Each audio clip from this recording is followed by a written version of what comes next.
Hello, and thank you for joining us here at the Voluntary Virtues After Hours show. My name is Robert Kruger. I'm your host, and I am joined by Chuck and is it Randall or is it right?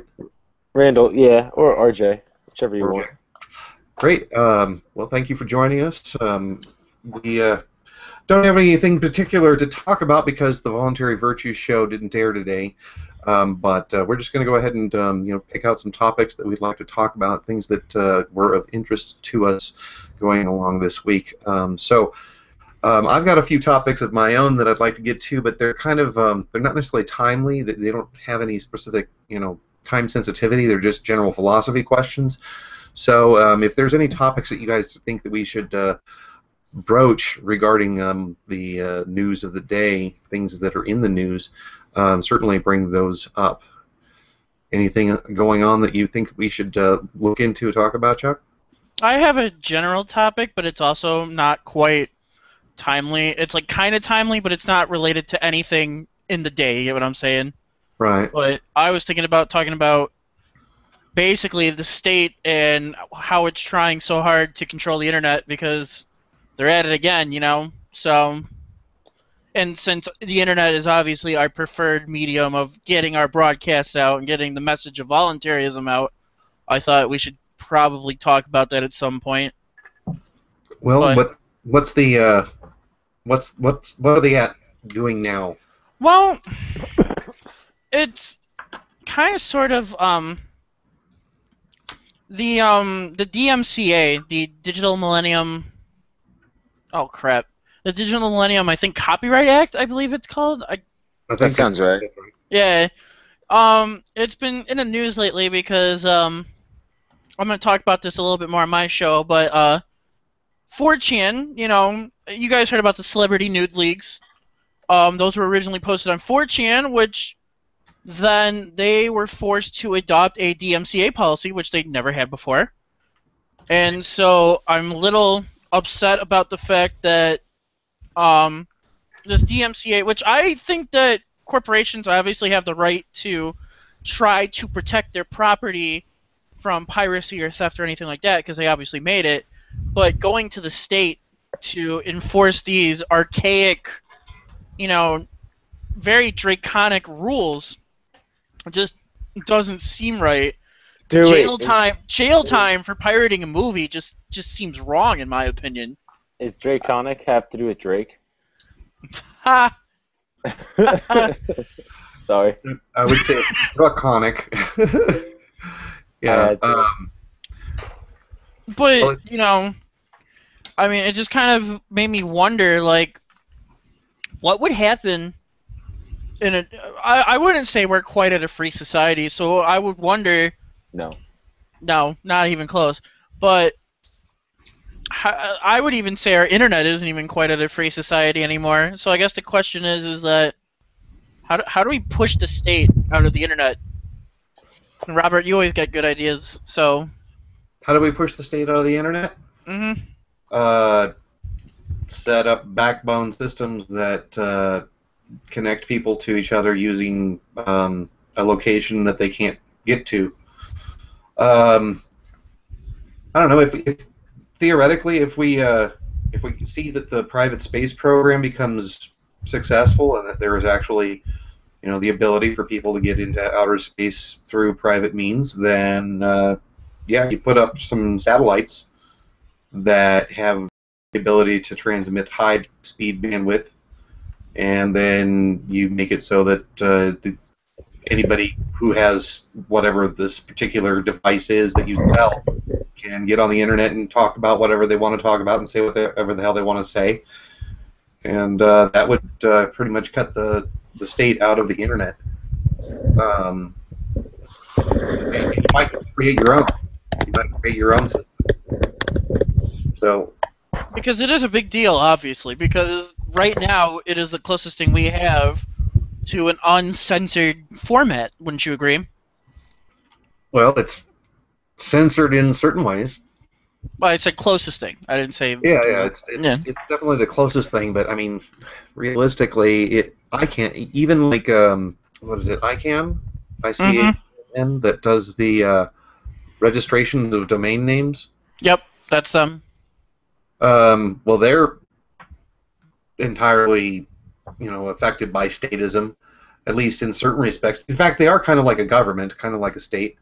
They like there was a website that was freaking awesome. It was a great website, and it had its own content. It was PETA.org, and it was for the people for the eating of tasty animals. Mm-hmm. And I can force them to give up their homesteaded domain name and give it to some stupid group that's like, I don't know, what, people for the eating of, no, not people for the eating tasty, people for the ethical treatment of animals. Yes, the ethical treatment of, they claim animals, but not really. People for the we pretend to like animals program. People for the abuse of vegetables. Mm-hmm. Yes. So, But, just so you know, Kinchi, I muted you. You had some background noise going on there, so if you're going to say something, you'll have to unmute. So, anyway, yeah, the best thing to do, I guess, would be to essentially create a new internet using high-speed satellite type systems, because that's about the only place that you can go where government really can't screw with you. And even then, they might send up stuff to blow up your satellites. mm-hmm. So. And then make you pay for it. Yeah. Obviously, if we establish a seastead, then you could have an intranet on the seastead, and you could talk about whatever the hell you wanted. There wouldn't be any censorship there, assuming that we had an ANCAP system going on there. So, I think that given the attachment that people have to porn, to a variety of other entertainment-based things, that the internet will see itself being somewhat unregulatable. They can't, get it to become this corporatocracy like they did with, Cable, fast food, or, the providers of the internet. mm-hmm. But they definitely, are trying. You can see claims against, DMCA claims with even Stefan Molyneux screwing that up. I love that. I mean, I wouldn't. Okay, this is going to be my controversial opinion of the day, but I wouldn't be so opposed to private internet providers, monitoring my connection to just make sure that I'm not trying to fuck up their connection or anything like that. What gets me is that they said that they basically have all that data easily accessible to the state. That's what gets me. Well, you don't mind being spied on by private institutions, but you do mind being spied on by an institution. I don't mind the people, for the people, by the people. Well, right. I don't mind being spied on private institutions, as long as they tell me that, hey, if you're going to use our service, we're going to monitor this, this, and this. And you can either use our service or go find someone else. And I'd be like, okay, thank you. And B, I mean, you should know what's going on within your network, obviously. If you don't know what's going on within your network, you're going to have a security issue. And someone could easily, do something with security holes of no one watching their network. So I know that sounds really statist, calling for spying over safety, but I'm saying that the government shouldn't have access to this. Why should they have access to this? What Comcast, what I do on my Comcast account does not affect them, which I guess I'm pretty sure all of us here could agree to that.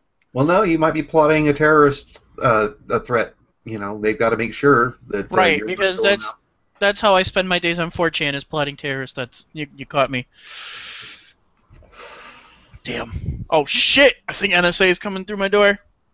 Oh, so sorry. What do you think about Facebook monitoring your audio so that they can tag you in your posts whenever it's, you make a post saying listening to whatever it is that you happen to be listening to. Yeah, I don't like that. But I don't like that on a consumer basis. I just don't like that because I would like to be able to just, I don't know. I don't want my Facebook. bandwidth used to frickin' send them that information. It's a waste of my frickin' bandwidth. I'm wanting my pages to load faster. I want my things to do, I want whatever it is that I'm doing to go as quickly as possible, and they're just bogging it up and slowing it down.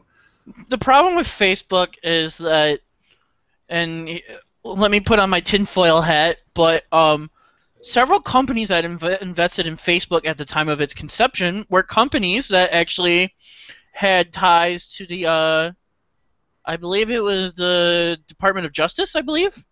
One of the, some government organization, I believe it was either Department of Justice or Department of Statism in the United States, and several of their shell companies invested in the making of Facebook, companies that you wouldn't even think about. And so it basically puts together that Facebook was put together to be this status spying machine, but that's just me putting my tinfoil hat on. Believe what you want to believe on that. That's just personally what I believe from the evidence I've seen. No, the other thing too. Can you guys hear me, by the way? Yes. Oh, cool. The other thing too is like, from what I understand, Facebook hasn't raised an army yet. So like, and the reason why I don't like the idea of like some of this technology, like I just saw the new Apple announcement today, and I think the iWatch thing is really, or the whatever Apple Watch or whatever is really cool. But they're gonna know not just where I am based on GPS. They're gonna know my elevation on the new iPhone 6 and with the barometer, and they're gonna now know my heart rate with the iWatch if I have that on. So they'll know literally if I'm excited or if I'm at peace or if I'm running or anything like that. So if it was just Google or Apple or these companies knowing that information and selling it to other fitness apps or whatever, it's for the market. And realistically, I don't think the bandwidth is a problem in this day and age. Or you could at least turn those things off. But what concerns me is that there's a group of people with guns that want to impose their whims upon me. And like, I don't know, I was listening to the audiobook of 1984 today a little bit on YouTube, and I really feel like we're in that time now. Like, we've been in that time for a long time, Randall. The telescreens are on our wrists and in our pockets. Yeah. Oh, if you listen to the the Snowden reports, we've been there for a while. Definitely. Snowden really put a crimp in their ideas, I think, but I don't know if Snowden was kind of like an intentional thing to see how far they could push the bubble. I kind of think he was, and I'm not saying that it wasn't a good thing that he told us that, but at the same time, they've been so tight-lipped before. I just find it really hard to believe that they let this guy just get away with all this crucial data and just leak it like that. You know what I'm saying? It just seems really bizarre. Kind of like how, I won't get into that because I don't want to turn this show into Conspiracy Theory 101, but I just think it's really weird how this organization that has been extremely tight-lipped about the type of data that they keep and all the technologies they use to spy on us and stuff like that, and one guy gets away with it. And other people have leaked stuff too, and they never got nearly as much attention as Snowden did. So that's my Conspiracy Theory 101 of today. Well, the fact that he went to Russia probably made it a little bit more newsworthy. Mm-hmm. Certainly would increase the publicity that you're going to get.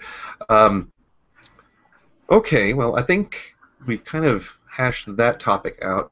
Mm-hmm. I've got a news article here that I was linked to by a friend of mine. She's a liberal. Kind of love liberals. Oh, boy. And I'll give you some quotes from it. It says... Are we going to laugh? Yeah, we're gonna laugh. It says... If Republican fiscal policies really are the key to prosperity, if the GOP formula of low taxes and little regulation really does unleash economic growth, then why has the country fared better under Democratic presidents than Republican ones? And why are the red states the poorest states in the country? Then they say, let's see, Bill Clinton touched on this in the 2012 Democratic Convention. He claimed that of all the private sector jobs created since 1961, 24 million had come under Republican presidents and a whopping 42 million. Got to put that whopping in there because we're supposed to be a news source. Anyway, 42 million under Democrats. After Clinton said that, I waited for PolitiFact, the nonpartisan fact-checking organization, to knock down what I assumed was an obvious exaggeration. But PolitiFact rated the statement as true. Moreover, it rated it as mostly true. A recent claim by Occupy Democrats, a left-wing advocacy group,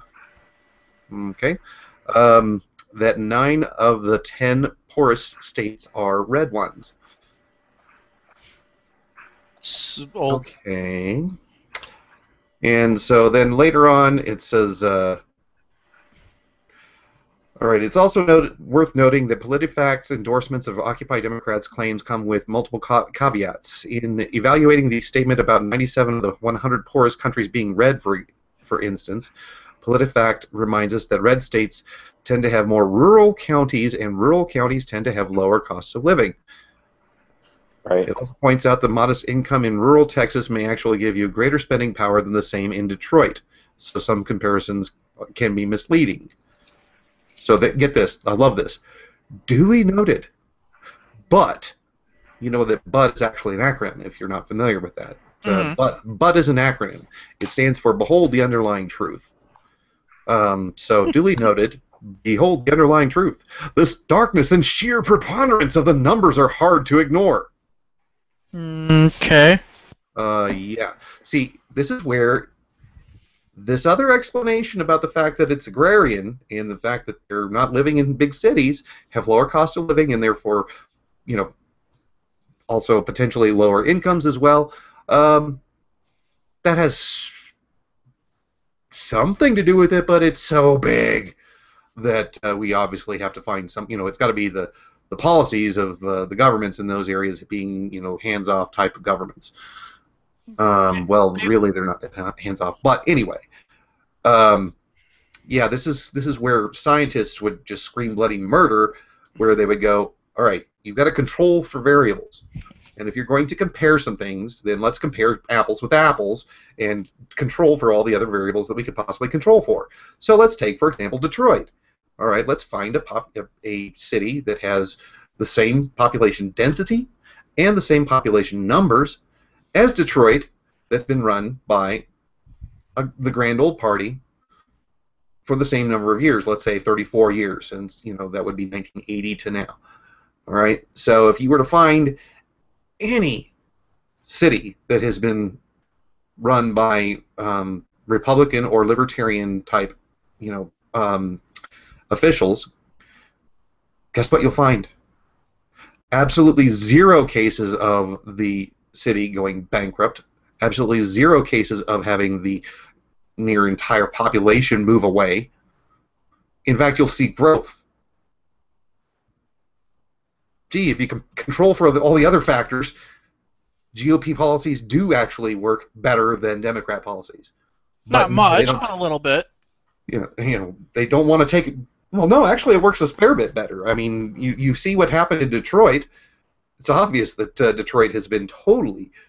When I say not much, I still mean that they're still working for a state, and they're still stealing something out of people's pockets, and they're still, and they're still lubing themselves up with money, just like the Democrats are. So, but yes, you are right when it comes to red. Typically, is slightly better for the private sector than the public sector, whereas blue is just all about the public sector and the public sector only. Well, it just seems that. Now, why isn't your friend on the show? That's the question. Oh, why isn't she on the show? Yeah, to defend this article. No, actually, she just asked for people, for Republicans and Libertarians to respond to it. So I responded and sent her a link to Economics in One Lesson by Henry Hazlitt. Suggested that she read that because But it just. will I she? know that. I don't know. I don't know exactly why it is that Republicans are this way, but it seems to me that they're in favor of less government because they just want to, be able to do their stuff and not have anybody screw with them. But I'm not sure why they're that way. I think that it's kind of like what their parents taught them, or where they're coming from on those things. It's just still more indoctrination that's occurring there instead of actually looking into the philosophy of whatever type of scenario that you're going to deal with, and trying to understand what the state is and how it works and what it does.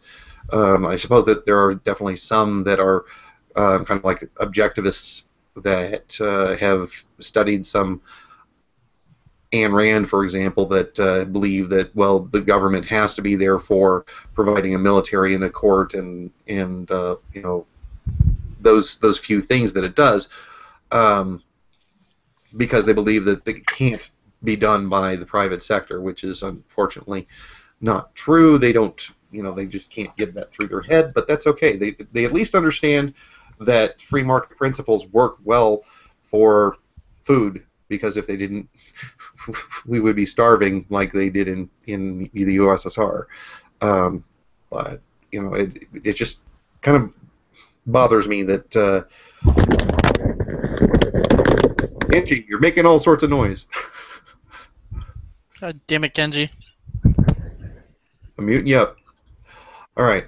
So yeah, it's really odd. I don't know exactly how it is that you can be Republican and philosophically be grounded. I think my problem with the Republicans is, yeah, for some part, you're right. They typically are about free market principles a little bit more, but then if you don't respect the police or the military, suddenly those principles go out the window for you specifically. So, but the Democrats have become that way too now in recent years since Obama. So it's kind of a moot point now, I guess.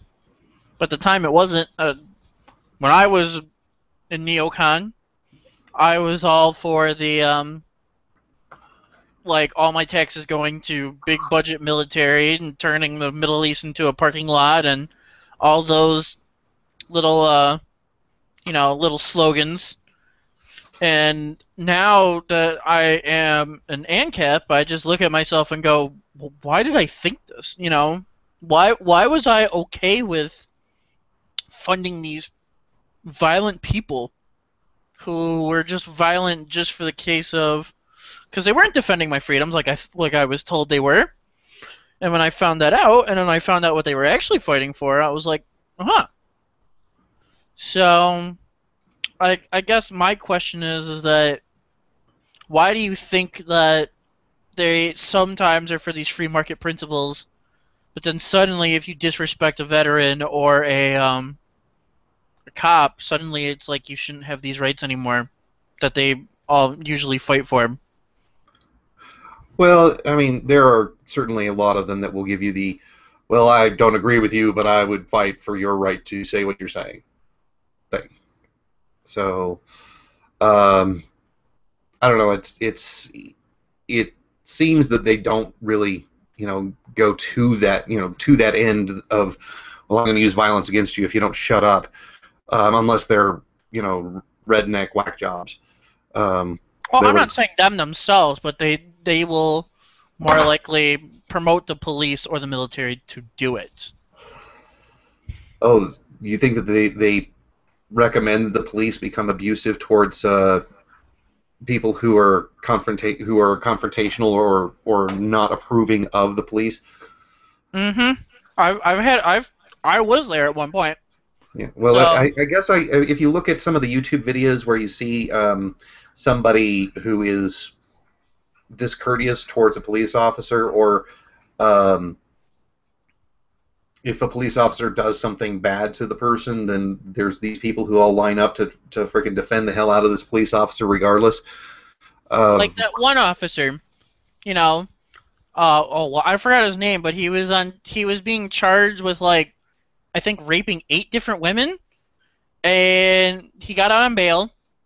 But not only got out on bail, uh the sheep started a donation drive for him, like defending him, and it's just like, when did we get like this? well, keep in mind that if somebody is accused of a crime, you're looking at an issue where you're presumed innocent until proven guilty. Right, but So I have no problem with people making a collection plate for trying to provide for this guy's defense. I have no problem with that at all. I do have a problem with when the evidence comes out and we're actually able to see that yes, this guy's absolutely guilty. There's video footage of him talking to a woman saying, if you don't do this, I'm going to put you in jail. Then, where's the defense for that? If you've got evidence that shows that the person's actually guilty, then at that point it should become an all-out, we're not going to take this anymore type attitude. But of course you're going to get some people who are going to say, well, they took it out of context. it happens every time, though. Every time.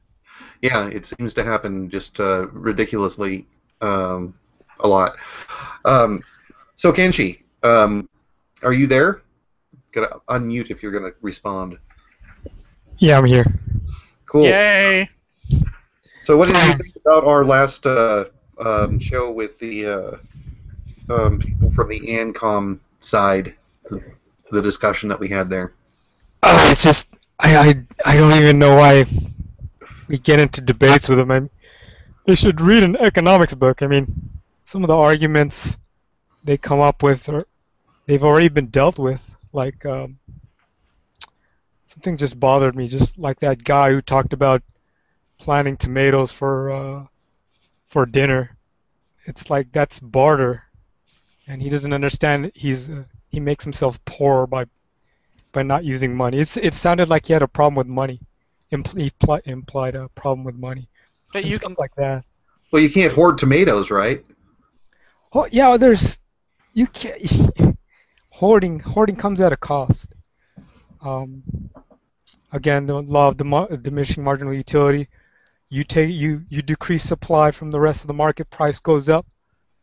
Your opportunity cost goes up. There's just natural tendencies for you not to hoard, because I just like the way economics kind of makes it more kind of a natural phenomenon rather than an ethical or moral one. Well, where emotion gets involved. If we don't stop talking about tomatoes, I'm gonna get like hungry. I've got tomatoes in the other room. Should go get some. Can you mail them over the internet to me? No. All right, so let's say that we actually look at the phenomenon of hoarding, and how does the economics behind hoarding work? Basically, what you're saying is that as you continue to buy up all of the money that's out there, you're reducing the So if amount you're of gonna currency that's out there, thus inflating the price, the value of that currency, because there's less of it, supply and demand. so for instance, this kind of goes to like the issue of deflation, and like some people's fear of deflation spirals. So if you just consider 2 times, and give me some incentive for why I should hoard money for the future. You think prices will go down in the future, right? Deflation. Is that Let's say I'm looking at buying a computer, and last time I checked, the computer that I bought, the same computer would cost me, let's say, $400 less now than it did when I bought it originally. Okay, so let's just say a whole basket of goods, that's not just limited to computers. Okay, If so all these other goods, well, some of them actually might go up in price. general price deflation. So let's just say time one and time two to make it to simplify the scenario. So time two refers to the future. Time one.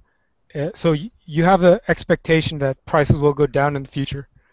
Now that means there's a shortage of money in the future relative to goods, relative to production.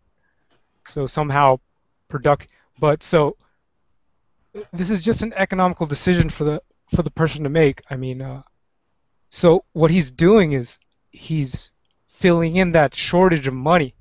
There's an incentive there the market provides for him to bring money from where it's more abundant relative to good production to a time where it's more needed. So you see that there's an imbalance there. If there's a price deflation, by him changing that, bringing more money into the future, it increases prices relative, increasing the money supply relative to production. It cures the deflation. You see there where it cures itself. Again, it's these economic mechanisms which show that these self-curing mechanisms. So deflation is a cure of itself because you're allocating money supply to where it's relatively scarce. How does it work when you've got competing currencies, though?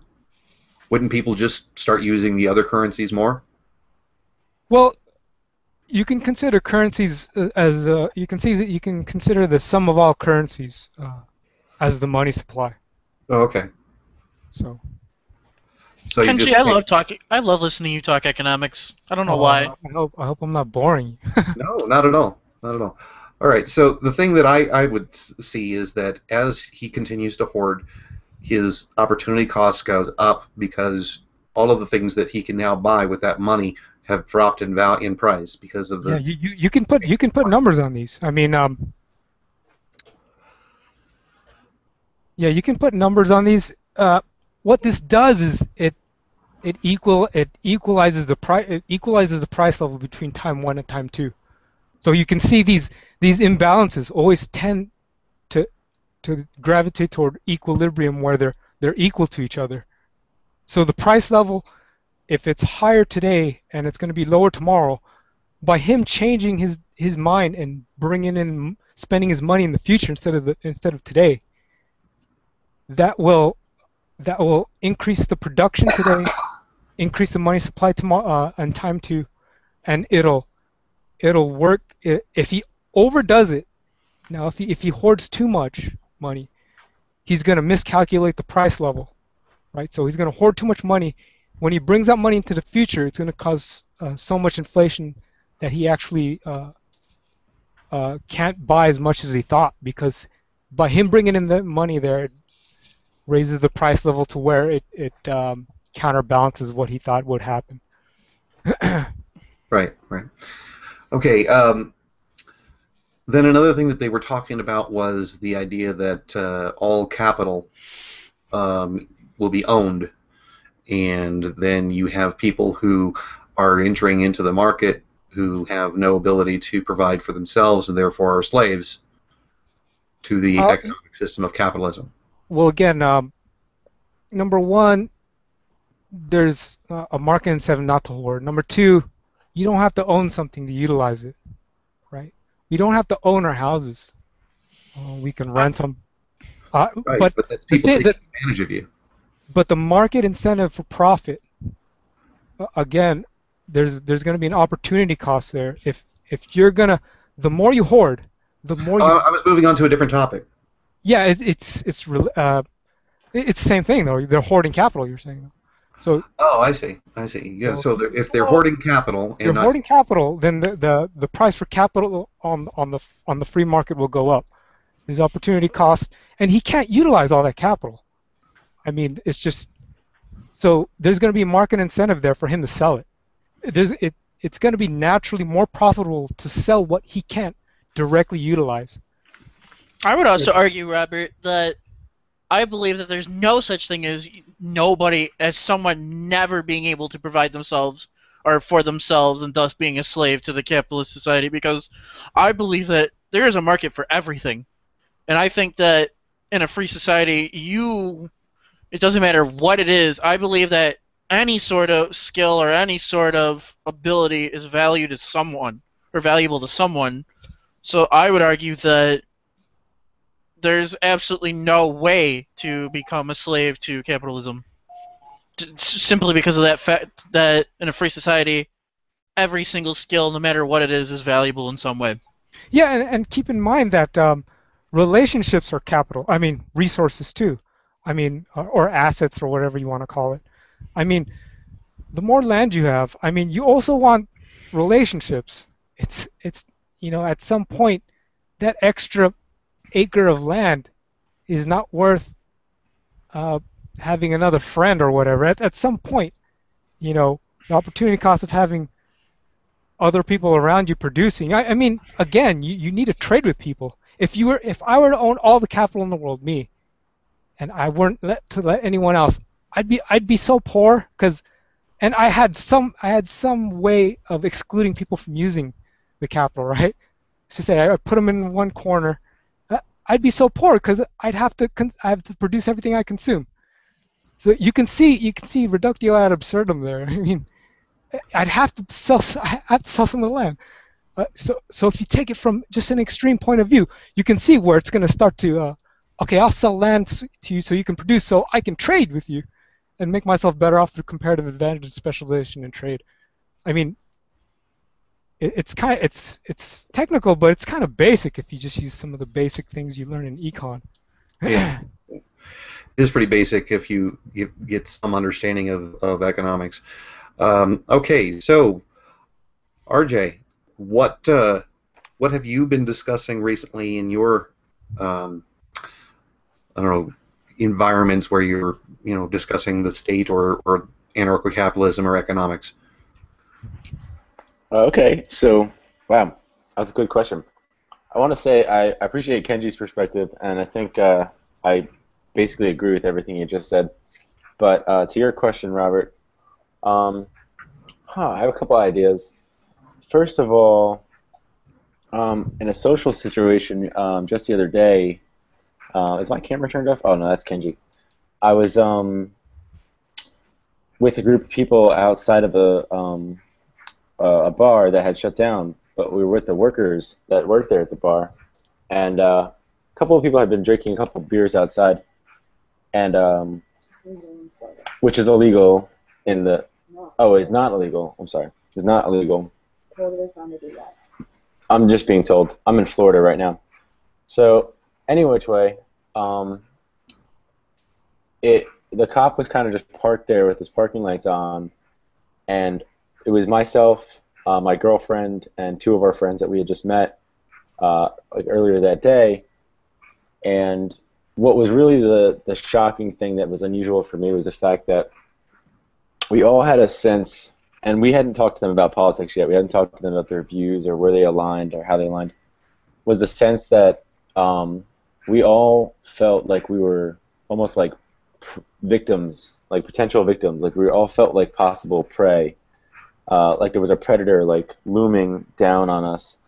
And I can speak for the group because it wasn't like we were able to continue our natural conversations we were having and our natural, because we were just so on guard at the fact that there was a police officer parked just down the block with his parking lights on, obviously looking in our direction, trying to find something to find fault with.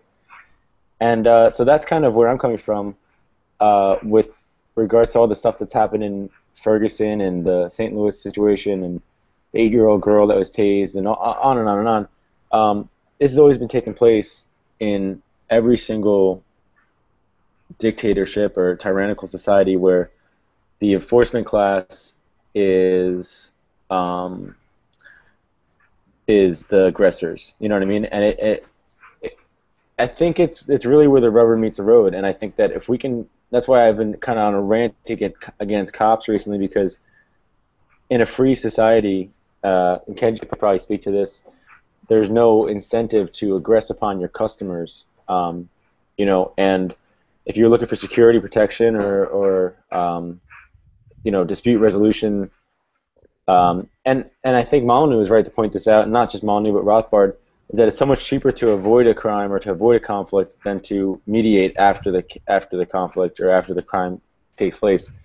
So I just kind of want to point out that I think that we really should stop the horizontal enforcement, and I want to know what the rest of the group thinks about going easy on our friends who are police officers or who are even public school teachers and stuff like that, and not pointing out to them that, like, you're working for the wrong team, like you're not working for the market.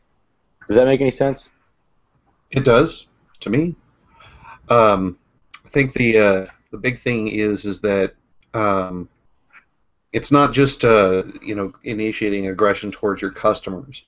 I mean, obviously, there's going to be times where if you have a security firm that is protecting your property from theft, and they've got some sort of surveillance system going on there, and they have patrols that are in the neighborhood, and somebody breaks into your home and is starting to take your stuff, and they show up on the scene, obviously they're going to want to engage this person in a way that limits the amount of loss on both sides, because, number one, they can't depend upon a society to distribute the costs of this litigation onto.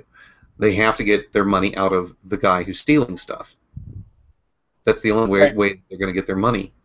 They also can't presume that they know who is right and wrong. So if they're potentially either the same organization or they're in some way partnered or mutually invested with the organization that's doing the dispute resolution, it could just be contractual or it could be the same company. But they know that, like you said, they want to offset the cost of the future potential cost of resolving the conflict. So de-escalation is important, and having dead bodies and having bullets fly and casualties and damaged property, private property, is all just adding to the costs or whatever they provide. So yeah, I mean, I feel like that's all too much for people to get. But I just like the point. I mean, what is the way, I guess is the question I have, is what is the way that we can not just show the people that being aggressive and using force, initiating force, is not economically feasible or sustainable, but also that it's like they still could. My family members as well, like friends and family, many of them can't see the actual force in society, in law enforcement, in the prison state, in the drug war, in conscription, in welfare, taxation. How do we display that there is aggression in these things, in voting? Well, I think that Stefan's against me argument works really well. It clarifies it pretty solidly. That you say to them, I would never use the initiation of force to impose my will upon you. Would you afford me that same courtesy? And they'll typically, they'll say yes, and then you say, so when you say that there should be a law preventing people from taking highly addictive substances that make their make them not fully in charge of their capabilities, like LSD, for example, and you believe that should be the case, and okay, you believe that's the case, and I disagree. So, would you take a gun and make me agree with you? And then they'll say no. Would you hire somebody to take a gun and make me agree with you? Say no. So when the government comes to me and says, give us money so that we can fund this war on drugs, and I say no, and they point their gun at me to say, you will give us your money or we'll take your property from you, and they'll say, no, you're not taking my property. Do you approve of that? Would you, do you believe that it's legitimate for them to threaten me with violence if I don't give them the money and continue to disagree? That to me is a really concise way of explaining it. Can you Yeah, I mean, Oh. sorry. Go ahead, Luke. Oh, okay. I wasn't even sure if you guys can hear me. My mic hasn't worked in the past on this.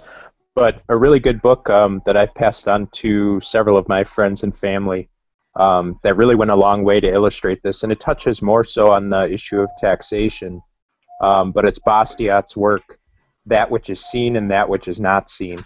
And in there, he basically explains what we would call like the road to hell is paved in good intentions argument, how it's really easy to concoct these grandiose schemes and explain how all the good that they'll do for society and stuff like that, but it's very difficult to show on the back end the damage that's done to society, and he does a really excellent job of just really cutting it down to the bone and explaining it. And actually, if I recall correctly, I think that's where his broken window fallacy argument comes from.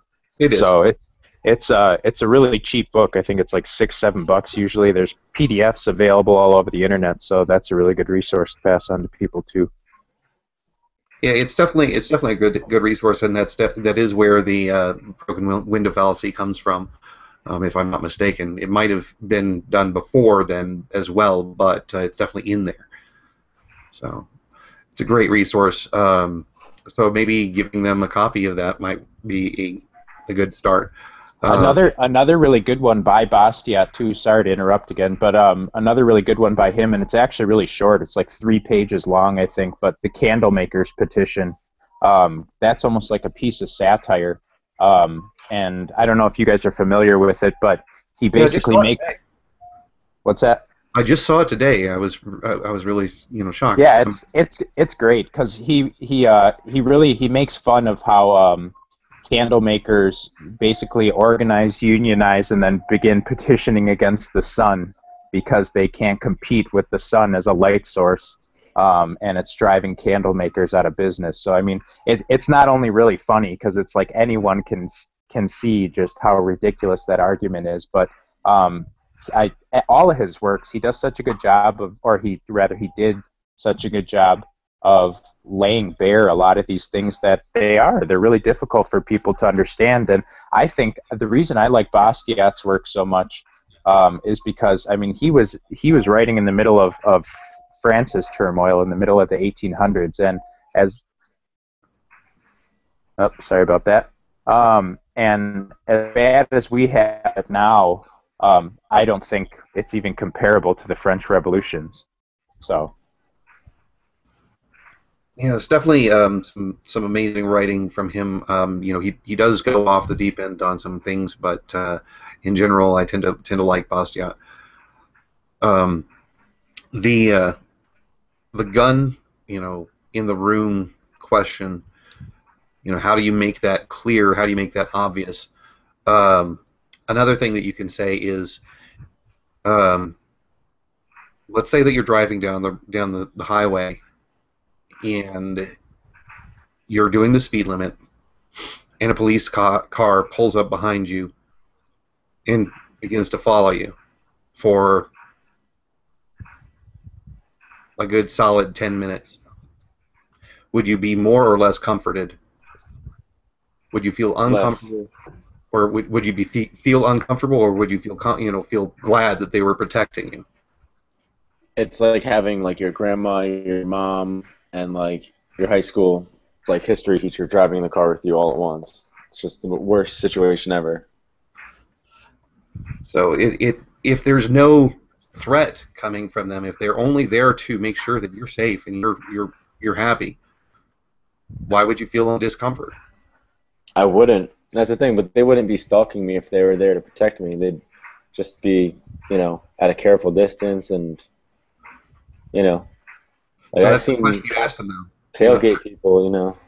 Ask them that question and say, when you're driving down the road and a cop pulls up behind you and is following you for several blocks, do you feel more comforted or less comforted?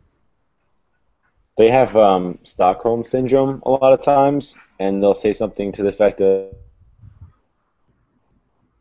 Oh, you broke up. You broke up. I think But I know I've been there where they have Stockholm syndrome, and it's they protect us and they make sure that we're free to not smoke pot and to not go over the speed limit. I Like, mean, realistically, the speed limit thing I don't have a problem with necessarily in certain regards.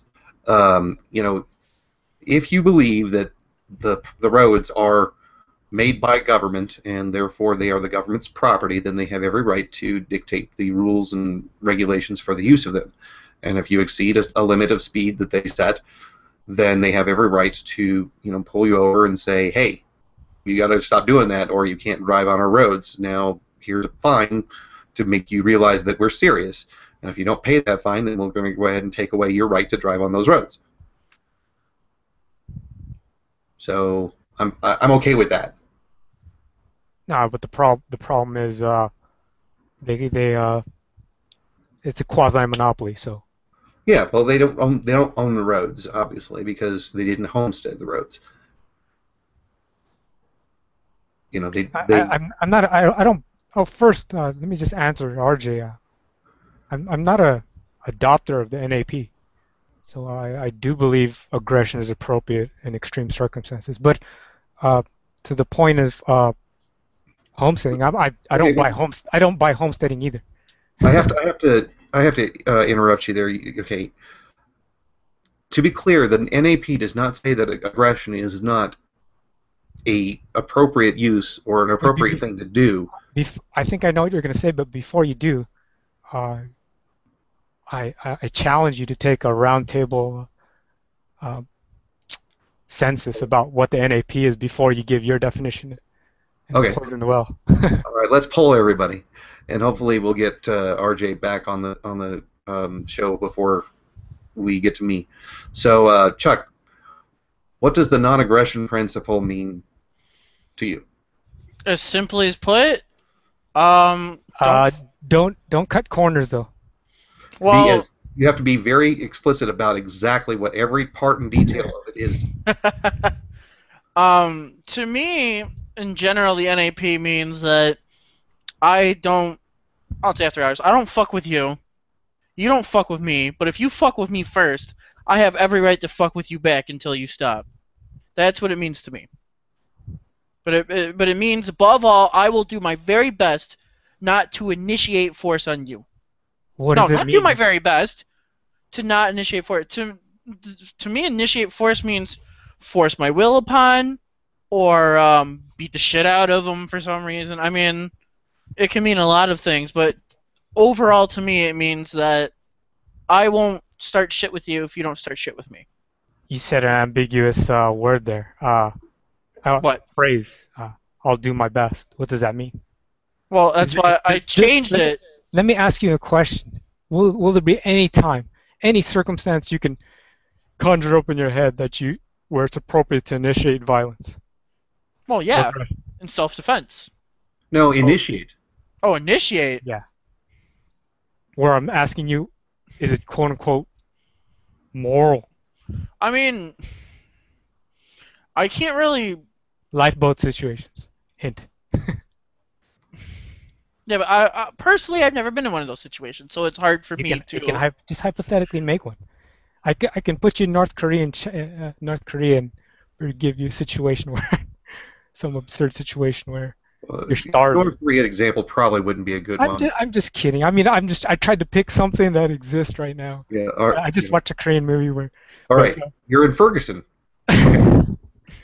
Okay. You're in Ferguson. Okay. Not desperate enough. They're not starving. Okay, but you need. All right. All right. If I'm in a starving, okay, zombie apocalypse. There we go. We can go with that. Okay. So you're saying if it's between me and person X, sure. I kill person X? You're only. I don't know. What does the NAP actually mean? Actually, to me, the NAP means to me that I will not Is it an objective thing or is this subjective interpretation? Like what you're Oh saying? boy, I got yelled at this once. But I'm gonna say it's subjective. And here we go. I know Robert's very disappointed in me. Um, But but you think the way you think, whatever. I think aggression depends on culture and what culture defines as aggression. To me, aggression means physical assault or physical anything or any sort of attempt to dominate someone's will. I think that is also aggression. So I think to me those two things are, at least those two things are aggression. I'm probably forgetting something because it's after hours and I don't have to be as professional and cross all of my T's. But yeah, that's what it means to me in general. Now you can laugh at me. All right. I think we're going to wait for potentially a couple of people to come back on, so so as to answer that particular question. Actually, you know what? I can. Yeah, Maybe, what's yours? maybe they won't be listening. Regress, right? Is it- Hopefully, they won't be listening, and then they come back on, and we can ask them and see if they match. Yeah. Because obviously, we can see that Chuck, you didn't match. And yours is the redress. Yours is wrong. That's well, the redress doesn't make sense. The redress absolutely doesn't make sense because All right. if you had the assets or whatever the facility to make this guy whole, or satisfied after the fact that he committed aggression, he would have done it in the first place, and it would have been an exchange. No, So obviously, there's going to be some loss. You can have debts, and you work, and you Debts? and you fix the debt, But here's my explanation for you, Chuck, so that so you understand it. Yeah, but if again debts, you could have made an arrangement where it would have been in some type of kind of No. loan. Well, I didn't. It would have been a loan. It would have been a loan. And that, but you I was going to say. Kenchi, Chuck doesn't understand what we're talking about yet, so let me fill him in. All right. First of all, morality is two different things. It's a conflated term. It doesn't actually, it doesn't mean one thing. It's two different things, two distinct things. Morality is a empirical evaluation of pragmatism. It is pragmatic to do something, and if you're doing something that is not pragmatic, it theoretically is immoral. Okay? And it also, if you're doing something that is causing someone to have a loss of their self-control, their ability to control what it is that's theirs and them, if you're taking advantage of their body by using it in a way that they don't want, and so on. So at that point, they have a moral right to defend against it using force, or to. This is after the fact. I don't understand why. No. Defend. They have a right to defend against it during the action. Okay, that's one. And the other thing is that if they cannot or have not been able to successfully defend themselves against the act, they have the right to seek redress for the act being done to them. Okay, so there are times where it is theoretically moral. So first you believe in rights. Somebody's home and take their food and eat it, because you'll starve to death if you don't. Pragmatically, that's an accurate statement. Anyway, R.J. Parker has returned, and so we're going to ask him the question that Kenshi has asked, so that we can get his definition before I continue to elaborate on mine. So I knew I was gonna get yelled at, or quote unquote yelled at. So RJ, the question for you is, what is the non-aggression principle? And be as detailed and specific as you possibly can. Okay. The non-aggression principle is a moral axiom which states that the only acceptable form of aggression, which can be morally seen as acceptable, would be that which is used in self-defense. Or more specifically, the only acceptable use of aggression or force. Force might be the word that others some might prefer to use, in the sense that maybe you could say force becomes aggression when it is not done in self-defense. And I think, well, I don't think the the idea is that the underlying root um, principles which underlie the NAP or the non-aggression principle are property rights and I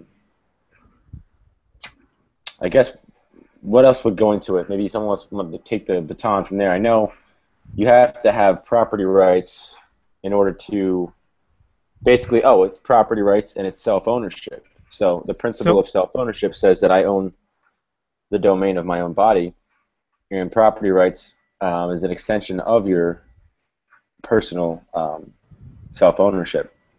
So if you accept that you own yourself and you accept that you own that which is the product of your labor, then therefore the forms of aggression which could occur against yourself could be physically harm against yourself, form of punching you or shooting at you or stabbing you or whatever the case may be, or it could be economic because whether it's a dollar or a piece of silver or Bitcoin, or whether it's your TV, it's just an object of value which is a product of your labor.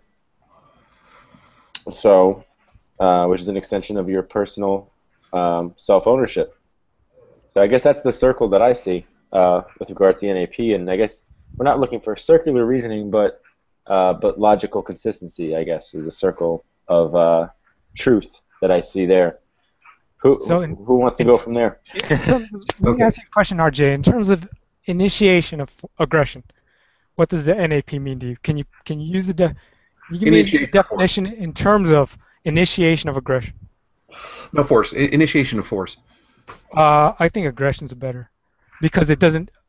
Well, aggression doesn't need the word initiation though, because aggression in itself implies initiation. Yeah. Okay. So it's redundant. So aggression. Well, what does as far as try to use aggression in your definition. So you're saying it's never appropriate to use aggression, even in lifeboat situations. This is the problem. There's no logical consistency. Don't put words in his mouth. Ask him the question. Let him answer. Yeah. Right. So what I would say is that I'm not an absolutist in any area. So but you're trying to reconcile logical consistency. I was asked to define a principle. I didn't even state my own preference towards it or not. So, but I do believe in the NAP as a preferable way to approach the idea of a moral philosophy. But any moral philosophy is going to any idea or any concept or any logical or ethical or moral framework is going to have its parameters. Just like, you could talk about how an operating system can have a framework to a piece of hardware but not be extended to another piece of hardware where it's not compatible. I know if I go to a certain tribe in a certain nation that they may not have any idea of what the NAP is, and I'm going to tread lightly when I go there because they might have an idea of kill or be killed.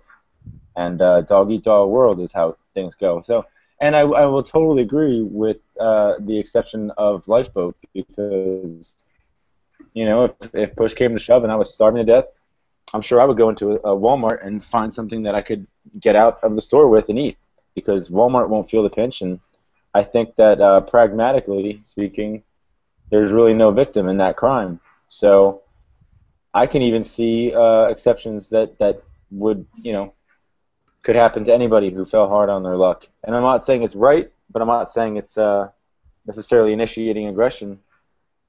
So there's a gray area, is what I'm trying to say, to any kind of principle. It's kind of weird. I'm going to pose a question to them to get them to illustrate exactly what the question basically is.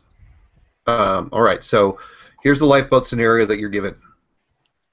You're out in the forest. You've gone on a hike. I don't know. Let's say that your plane was crashing. You parachuted down.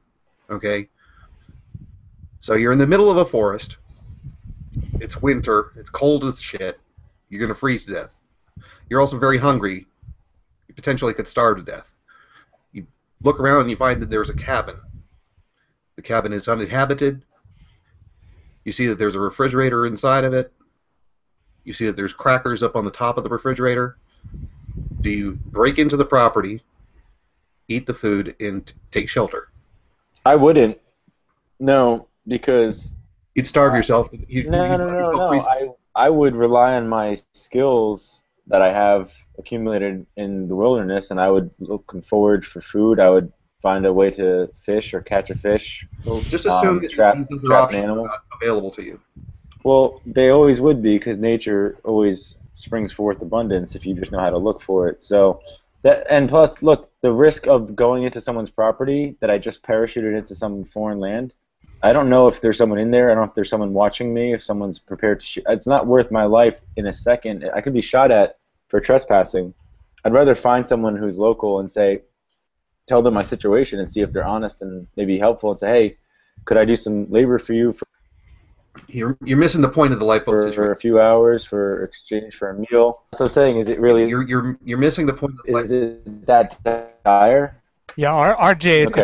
it's not the fact that you can find alternatives. You have to try to find that critical point. Is there a point where breaking in that house, where it's moral to break in that house? That's what Robert's trying to get at. So Yes. you're not Yeah, supposed to try there to is. dodge it by- So You can't dodge the question. Yeah, you have to answer the question. if I'm in the forest, right? I was hiking with a group of friends. and nature's really harsh. I mean, I mean, Sure. even Yeah, survivalists, and Robert's there's- question, I'd be dead. I'd just be dead. you wouldn't break I'm it. a- You wouldn't break in the house. No, because I'm a fat ass and I probably wouldn't even make it that far. You know, Like- it's one thing we're sitting in our living rooms, all I warm and snug and stuff.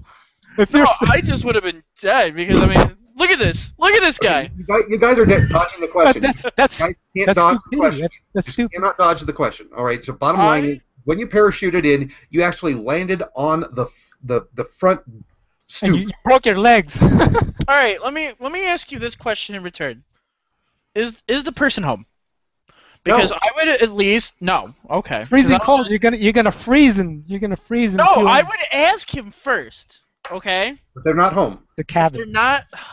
I would break in. I'll say that right Okay. now.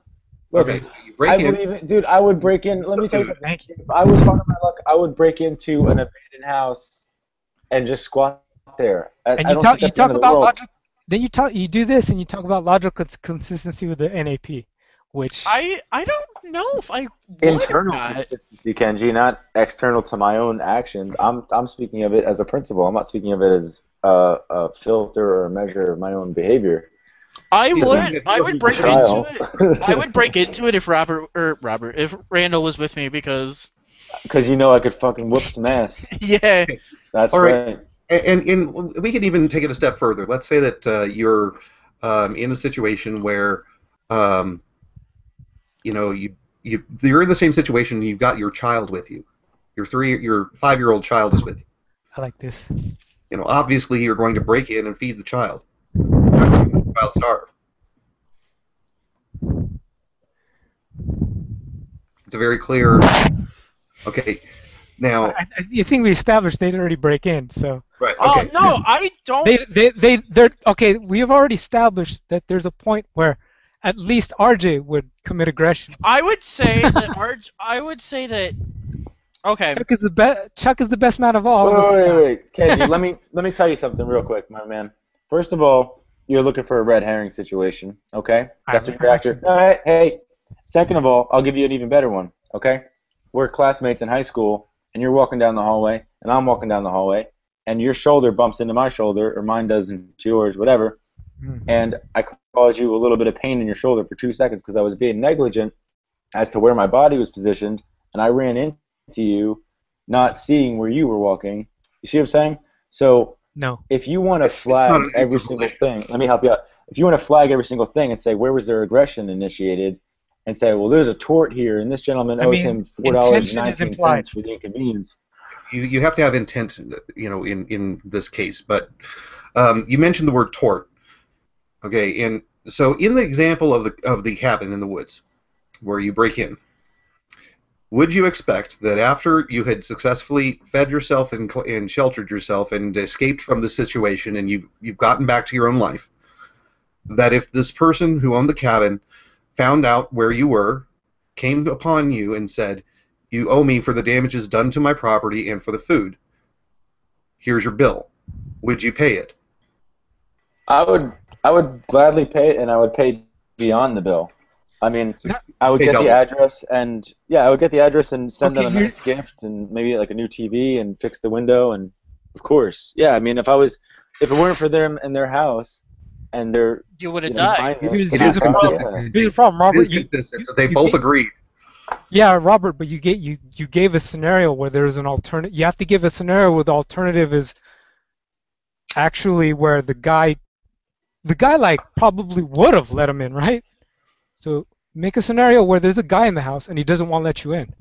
Oh, sure, that's fine.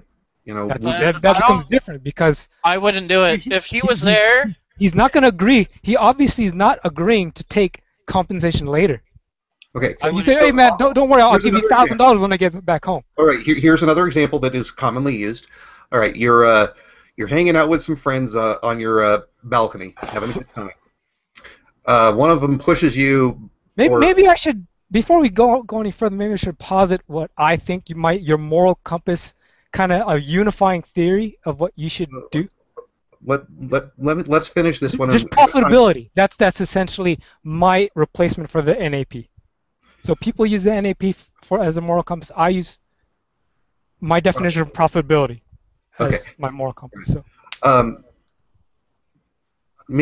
Actually, you're not with some friends. You're just hanging out on your balcony. You've been drinking. Okay, you stumble over to the balcony edge and you fall over. You end up catching a hold of a flagpole that's sticking outside of the complex, which is a like 16-story building. Maybe you're in a hotel room and you drop off and land on this flagpole. Okay. They're condominiums. Okay, people own their particular condominium room or house within this condominium building. Okay, so you're hanging on this flagpole, and the guy comes out onto his balcony, and you say, "I need to get off this flagpole. I'm going to climb onto your balcony. I'm going to get out." And I'm just going to go right through your condominium, and that's it. Okay? And he says, "No, you're not coming into my place. I'm not letting you into my house, into my apartment." there's no other way for me to get down. No other way for you to get down other than to fall to your death. Chuck, we know Chuck would die, so. I'd go in. I'll give you another one. I'm at a mall or something, or like at a strip mall, let's say, and there's like one restaurant there, and like there's a cop car out front, and no, that's a bad example. Let's just say, I was just trying to think of like if I was in a situation where like I was at the mall and all the stores were closed, and the one store I was in said like, "Oh, we don't have a public bathroom," but I could see like a beeline to the bathroom, and I was like, "Can I use your restroom?" And they were like, "No," but I knew the alternative was like peeing myself and then walking around the mall in my own urine. I would just forcibly go to their bathroom, pee, and then leave and be like, "What are you going to do about it?" Because honestly, that's bullshit, because I didn't take anything from them. And my peeing into their toilet and flushing it didn't incur any kind of damage or anything to them. Oh, sure it did. Even if it's really small increment. Yeah, but that's where it comes down to don't be a dick policy instead of the NAP policy. The DBD policy. See, this is what you guys are trying to maintain here. It's your reputation is your asset, and you're at some right, point. but it's you're saying it yourself. It's not economically feasible to take suit against someone for peeing in your bathroom and then leaving if that's all they did. So if I did that under the NAP, if that was the ruling law of the land, most people wouldn't take that to their DRO because. What if education was very, very cost efficient? What if we developed systems that made education very cost efficient? And then as soon as you've gone in and you've peed in this person's or this business owner's urinal, and they end up sending you a bill. Yeah. They've got closed circuit. That would be worked in. That'd be worked in somewhere, RG. Yeah, let's just assume that there's zero cost. If my reputation was on the line and I was going to have to pay higher interest rates and like pay more deposits whenever I moved into new neighborhoods and like It's about all that kind of stuff, profitability. then I would But just pay off the guy for the bathroom. it becomes a $50 or contract then, whatever. right, Robert? So we got to Right. make RJ. Profitability. We got to make RJ broke, right? When making these scenarios, you're trying to find a critical point. You're giving him alternatives which can happen, right? Which obviously I'd pay the fine because but in essence that was just a contract. But if it was in the contract that I was on the premises and if I trespass for whatever reason, even if it's for a short time and I pee in the toilet, I'd pay this fine. That the DRO would be already pre-prescribed, and the DRO would side in their favor. They'd compel me in ways that. Okay, I get you, Kenshi. So what you're saying is that I am creating a dodge for the question by providing an out. Yeah, all you have to do is adjust it a little. You say, RJ, now you don't have the facility to pay that fine. So what's the recourse? What happens? Does that mean that they get to murder me? Is that what you're proposing? Like they can use any kind of force now against me because that's the NAP says that because I just violated their trespass. No, probably all they do is damage your reputation. I think. Right. Right, and I think that that's the free market, right? So they could say, look, I'm going to tell everyone that you're just a trespasser, and Robert brought this up on a couple episodes ago. Yeah, but the point and then I make an agreement after the fact to say, no, let me pay you something for your trouble, and then out of courtesy to me, if you wouldn't mind, part of this ongoing agreement that we have is that after I paid this back to you, we can call it even, and you'll let people know that I'm a pretty decent guy when it comes down to it because I took care of all my responsibilities and all my actions. So it's a retroactive consent kind of thing. Exactly. Thank you. Okay. Look. First of all, the way I take a look at these things when it comes to morality is I think that morality is conflating two things. I've said this to Chuck earlier, but I'm going to repeat it for you, RJ. It's two different things. One is pragmatism, and the other one is a right of redress or the right or ability to use self-defense to stop it. Okay, so if I were to see a situation where if I don't do something really bad happens that I don't want to have happen, and pragmatically it's absolutely imperative that I do violate someone else's property or person, then I certainly can do so, or I can choose not to do so and have the bad thing happen. Either way, I'm making a decision based upon my preference for the pragmatic decision. Okay, if I do violate someone else's rights, that does not absolve me of a duty to repay them and make them whole. Right. Now, if I can't do so, that does not invalidate the argument. You couldn't do so in the first place, or else it would have been an exchange.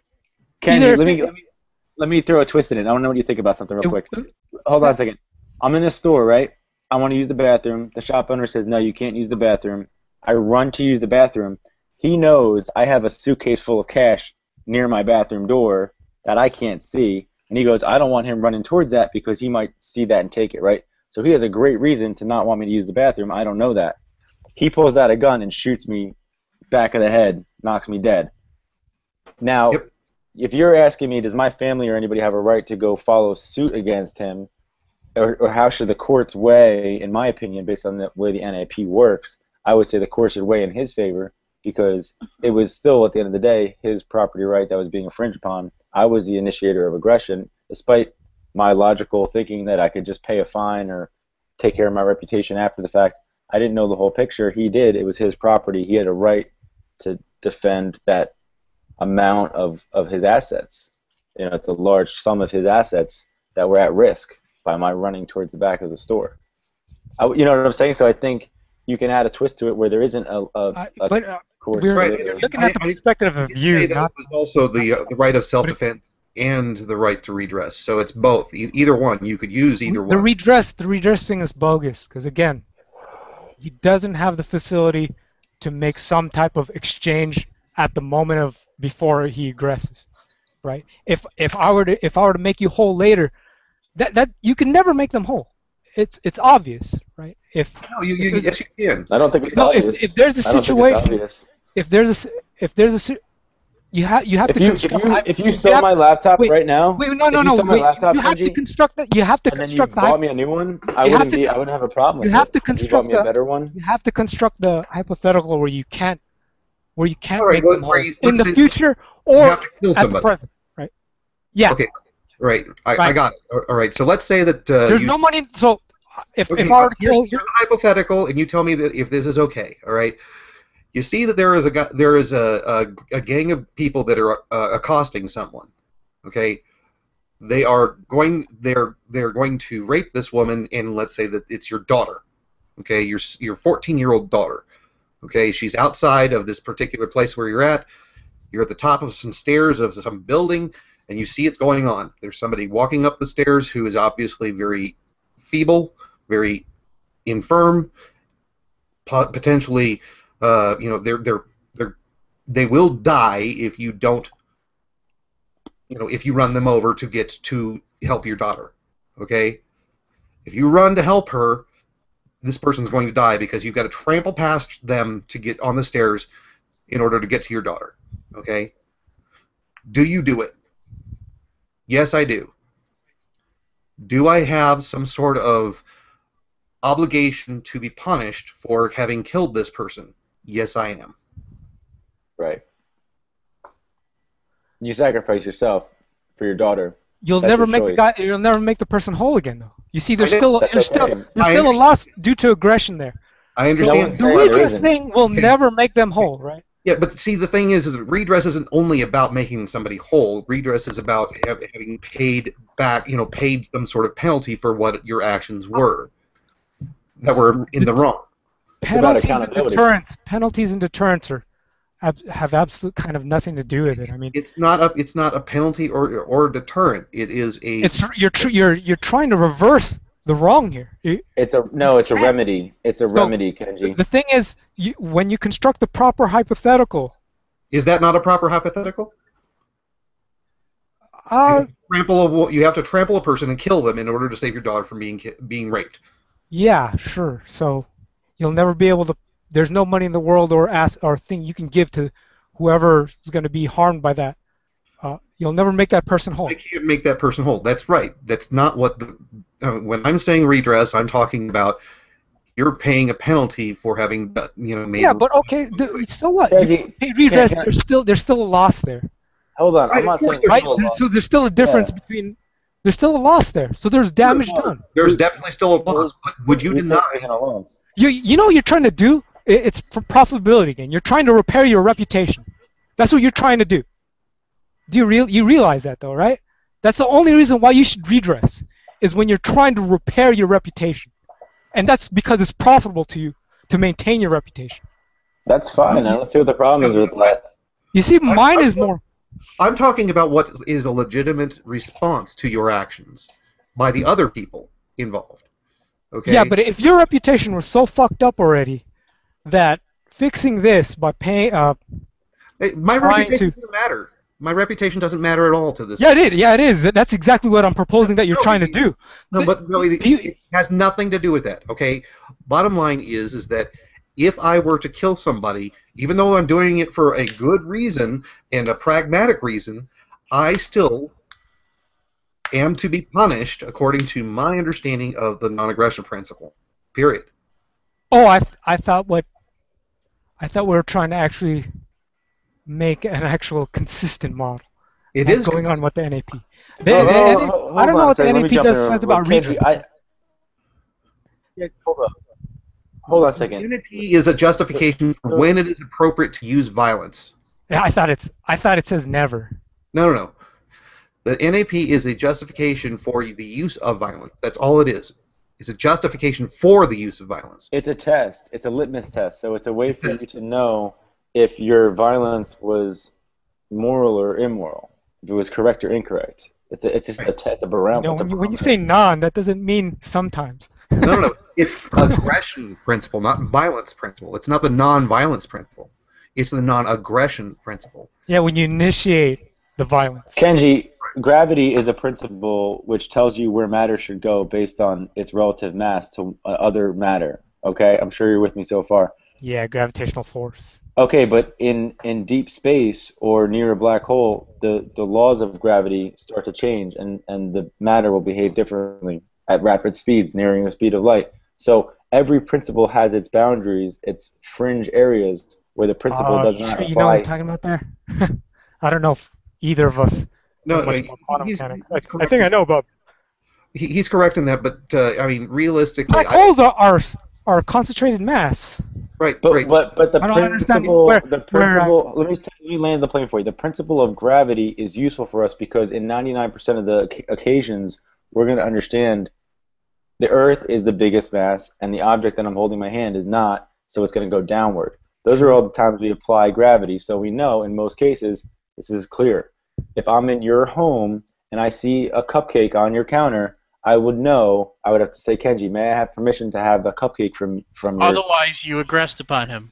Otherwise, then if you report that I'm a bad guy or whatever, that's due because I didn't even ask permission. I just took your property. That's a principle that we can apply in most cases, so it's useful for us. It doesn't mean everyone's going to abide by it. It doesn't mean that there's not going to be a fringe situation. That's what It's I say. still That's what I say. NAP is right. NAP is the Newtonian physics to what I propose is what I think is quantum mechanics. So how does your philosophy hold woman better than the NAP? Because I just explained to you so give me a scenario and I can walk you through. Scenario. So your reputation is your asset, right? So sure. everyone has to interact with the market to be better off, right? Because you can't produce everything you can consume. You need your reputation to interact with the market.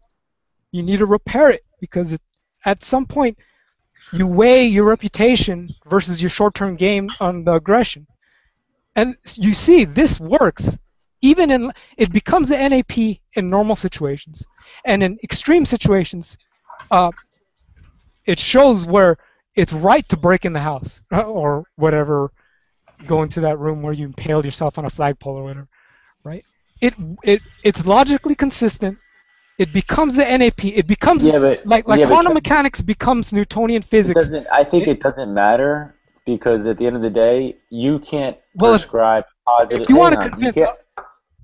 My concern is it sounds like you're prescribing a positive right scenario where your philosophy can tell us I don't believe in rights. Here's where it is okay for me to break into someone's house, objectively. If you don't believe in rights, where the short-term aggression. All right. Look, is greater than the NAP allows it to be a choice. So look, according to Kenshi's philosophy, here's basically how the scenario works. Let's say that you've got a guy who happens to have some sort of marker or some sort of genetic mutation in his system, where his bone marrow will cure cancer. The guy does not want his bone marrow. Right. He does not want his bone marrow taken from him. He does not want it sampled. He does not want it taken at all. He does not give permission to anyone to take his bone marrow. If you were the person who were to forcibly strap him down and extract the bone marrow from him so that you could create the cure for cancer, it would be justified somehow. Okay, in Kenshi's world, you have increased your reputation. And you have absolutely zero obligation to the guy that you took the bone marrow from. Yeah, so your reputation would be damaged with respect to his family and loved ones, right? Versus the rest of the world. Yeah, the rest of the world. You see how my profitability thing shows what you do in every situation. Okay, no, because I would not want that guy to strap him down. Fuck that. Wait, you wouldn't kill the guy? Wait. No. So here's what happens in your situation, Kenshi. After you do that, his family gets together and assassinates you. Everyone would be defending me. Well, no. Everyone. And okay, we're in a free world. We're in a free market. We're in. Because you killed a guy. We're in Anarcho-Capitalism, right? You don't believe that there would be somebody who would seek out and kill you?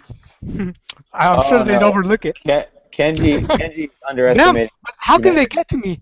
Kenji, you're underestimating the humanity of the human race. We're not crickets. We're not lizards. We're human beings, brother. We feel for one another. We project onto one another. We reflect. Sure, but again, we would not treat By not killing the guy, you're killing everybody who's gonna die of cancer in the next few days or so, until the cure of cancer comes, right? That's essentially what you're doing. So tell me, what would you do? Sure. I would absolutely strap that guy down and take his bone marrow. Absolutely. I would not. I would not. RJ, are you still? I would not. No, I would not, dude. So it's first do you of all, because you have to take a life. You can't one be a life person- versus- Listen, Kenji, if you plan on using logic, reason, and evidence to prove your point, you can't be a person that ever recognizes any What's kind the of... alternative? You want to use emotion? Hold on. Are you telling me emotion is No, better than I don't know logic? what you're trying to use, because if you're trying to use logic, reason, and evidence, then you have to be What's recognizing... the alternative? What's an alternative? Emotion? Well, I'm asking you because you're using logical fallacies selectively. What's the logical fallacy in Kenchi's argument? Because I'm not seeing it yet. Because he is just narrowing down to the finest red herring he could possibly find. No, I'm finding that critical point. Do you understand what red herring is? Do you want me to look it up and tell you the wiki? I don't think it's a red herring though, RJ. I really don't. I mean, I disagree with it. All right, I'll read red disagree herring with for it, you guys. But what he's saying is that as far as I understand it, Kenchi, you're saying that the only principle that really counts is that you are able to continue your DNA and parenting and meme generation of yourself in order to pass on in a continuation of you. Yeah, when you look at it and you define that as profitability, everything makes sense morally. You cannot put a price on a human life, brother. That's madness. In this case, you're overestimating your... Yeah, you I think that somebody would, but it wouldn't be me. Somebody would, but I wouldn't say it's objectively moral. Make it harder on them. What happened? What if all your family had cancer? Your child had cancer. No, that's a lot of inheritance. No, because I'm a proponent of the NAP, brother. You'd watch them suffer. So you're willing to violate the NAP in cases where it doesn't really cause any significant harm. But what about the example with the staircase? Yeah, and you'd break in that house. So. Robert, I would slow down. No, I would rush all the way up to her, and then I would slowly inch past her. Excuse me, ma'am. And then I'd rush all the rest of the way. I don't have the right to kill you to save a quarter of a second. So obviously, RG just has a problem with murder, man. If you just lower the crime. Well, Kenji, I'm sorry. Do you not draw a line where it comes down to mortality? Where do you draw the line? Versus saving other people. Isn't saving other people's lives from cancer mortality? No. No, it is mortality, but the initiation is the problem. You're killing someone. What was that? Yes, yeah. I thought he was passively letting people die, right? I thought he was gonna not say mortality. I thought he was gonna say important, to which I would have said no. No. Wait. In your example with the guy in the bone marrow, does he have to die, or do I just strap him down, take some bone marrow, and he's fine after that? Sure. You strap him down, and he lives, but he has. Obviously, we found your critical point was. No. Maybe we did, but let's understand it better. Or actually, will you commit an aggression? That's the point. Will you commit an aggression? Is it right to commit an aggression? You have to give him cancer. Because Kenji, what you're going to find is that you're not going to reach a critical point because there's always a market incentive. So this guy also has a reputation. He's old or young or whatever, and he could be the cure for cancer just by giving up some of his bone marrow. I think he totally would. He eventually will. Even he'll do it for free, or he'll do it for the millions of dollars of endorsements he would get. I'm not missing the point. There's always a market incentive you're for value. altering hypothetical. Anything of value is worth value. The guy's a complete, he's the guy. Here's what we're trying to do. We're trying to see what is the unifying moral law that will cover both where you commit aggression and where you don't. Yeah, it is profitability. Well, it should be. Well, if you don't do that, there's an objective penalty there, where you slowly go extinct. But why does it have to be objective? Because you have to base everything on objective reality. No, because Kenji, let me give you an example. I'm hanging out at the 7-Eleven with all my buddies. I know the guys that work inside the store. It's the 7 of us buddies outside. You're from out of town. You pull in, park out front, you start walking in. I say, "What's up, fag?" Whatever. You walk in, you walk out, we start pushing you around, shoving you, take your wallet. Get the fuck out of here. We don't want to see your ass around here again. You drive out of town. You have no recourse. What the fuck are you going to do? We were Are gonna we kick are your we ass. are we in Ancapistan? No, Sure. we're in a rural town in Capistan, but out in the desert, whatever. And there's not a lot of population, No not a lot of cameras. communication. Are we in Very bad. Ancapistan or Listen, not? Because if it's Okay. not in Ancapistan, then I don't Ken- think I can. He's got a good argument here, and this is going to blow your argument. It doesn't. It doesn't. Are Kenji, will we you let in me at least Ancapistan first? will you let me at least finish presenting it before you try to run away Let's from it? present the entire argument the way No, it's. but you gotta stop. I'm asking one of the parameters. What's the parameters? Are we in Ancapistan or not? Well, let's have him explain the parameters. I would like to give a couple of parameters ahead of time. Number one, the person who is the victim has no footage, no video, no audio, no recordings, no ability to corroborate their story. Okay. Mm-hmm. And then go ahead and continue your example, RJ. Yeah, I will. And I also just want to, on a side note, say, Kenji, I don't think in Ancapistan, just as in America or in Russia or in anywhere, you don't have this uniform morality because the law of Ancapistan. I don't get what this hypothetical is. Yeah, finish the trying to do. hypothetical if you would, RJ. I will, sure. So any which way, I'm the guy, the victim. Let's say, I go in, I get threatened, I get my wallet taken from me. I have no way to record it. I have no witness to what happened. Everyone there will corroborate their story because they're all kind of a crew of bandits, let's say, or just thugs that hang out there, and that's their little turf. I had no idea what I was walking into. So I drive away. Doesn't matter who I tell. Doesn't matter what recourse I try to go for. It's going to be expensive and costly for me to try to ruin their reputation to get my $100, $200 that was in my wallet back. So I say, you know what? I learned my lesson. I don't go to that part of town anymore. I don't even know those guys' names. I have no way of saying that was Jim Norris and Chuck Finney or whatever. I don't know. So I move on. It's not a big deal. So the thing I don't get with this hypothetical your thing doesn't help that either. But your thing doesn't help that either. That's because I wasn't the one who initiated the aggression. You're saying the aggression was initiated upon me. I don't get how my moral compass would be used in this case. Okay. Nor should NAP should be used because you're the one receiving the aggression. I don't get that. Okay, Kenji, let's just see if I can clarify the situation. Total went awry there. All right, let's say that you are a part of a gang. You're not necessarily a part of a gang. You're a part of a group of friends who have been childhood buddies for forever. Right. Okay. You are well esteemed in the town. Everyone seems to like you guys. You are magnanimous and generous and so on. And the reason why you are able to be magnanimous and generous is because when people come in from out of town, you accost them and extort money from them. Okay? Now, your reputation, your ability to continue your means, your ability to continue your livelihood, your ability to continue your progeny has been fully explored. You have fully guaranteed that you are able to do these things.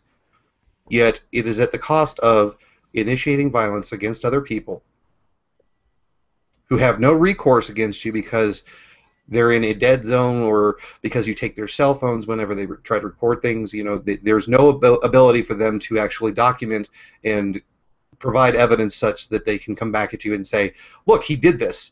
All they can do is say, they can make claims that you did this, and then these claims continue to come in, but as far as everybody else is knows, you've got 6 different witnesses who say that no, what actually happened was a completely different thing. The guy sat down and played poker with you and lost his money. Sure, there'll always be a record of the guy's account, though, right? So if you were to commit this first aggression, get away with it, right? Okay, you get away with it. And your reputation, even though there's not enough proof for anyone to make a conclusive, to make a conclusion from that, there will be a trace of it there. If you were to do it, it prevents you from doing it again. No, it doesn't, because every single time it comes back up. No, but you get a history of these. No, something's fishy. Here's what happens. You go into court to have this your reputation. This is what the damage to your reputation accumulates. Listen, all right. So you go into court, theoretically, court of public opinion, and you've got a guy who's a great mouthpiece, and his response to these allegations is, you know what? This guy heard about the story from before, and he decided to cite the same example in order to try to give himself more credence. He's abusing my client. He is placing my client into this role that has been, falsely placed upon him, as we've seen proven false before, and therefore is completely debunked. There is no evidence to suggest that anything other than what they say happened. Okay, so this is the price. He does take a hit to his reputation, though. Well, no matter what you say, there will be some evidence. It will accumulate, because you see here, it's gonna be. All evidence points to the other guy's reputation will be a factor here, right? So if you're saying the other guy's reputation, let's just give him a numerical score, so it's quantitative. It's 10 times this of this guy. Of course it's not. But if so, he gets away with it the first time. If he tries it again, and he'll only be able to attack the people with lower reputation. So it's kind of like the same thing as that's fine. Let's say that it's kind of like a chess score, right? It's like a chess score. He only takes advantage of gypsies and vagrants. That's all he ever does. Takes advantage of gypsies. Of course, right? Of course, because you don't want to try to commit an aggression with someone. Let's say that he does that. This is a moral world in your view. So just to go off topic, bring me back. You see the incentive to build up your reputation here, right? So okay, so back in the case where he's robbing the lesser reputation guys, they still accumulate. It's like taking a loss. It's like taking when there's a record of someone complaining against you, even they have low reputation. It's like taking a loss in chess from a low-ranking player. They accumulate. I think here's your fundamental problem, Kenji.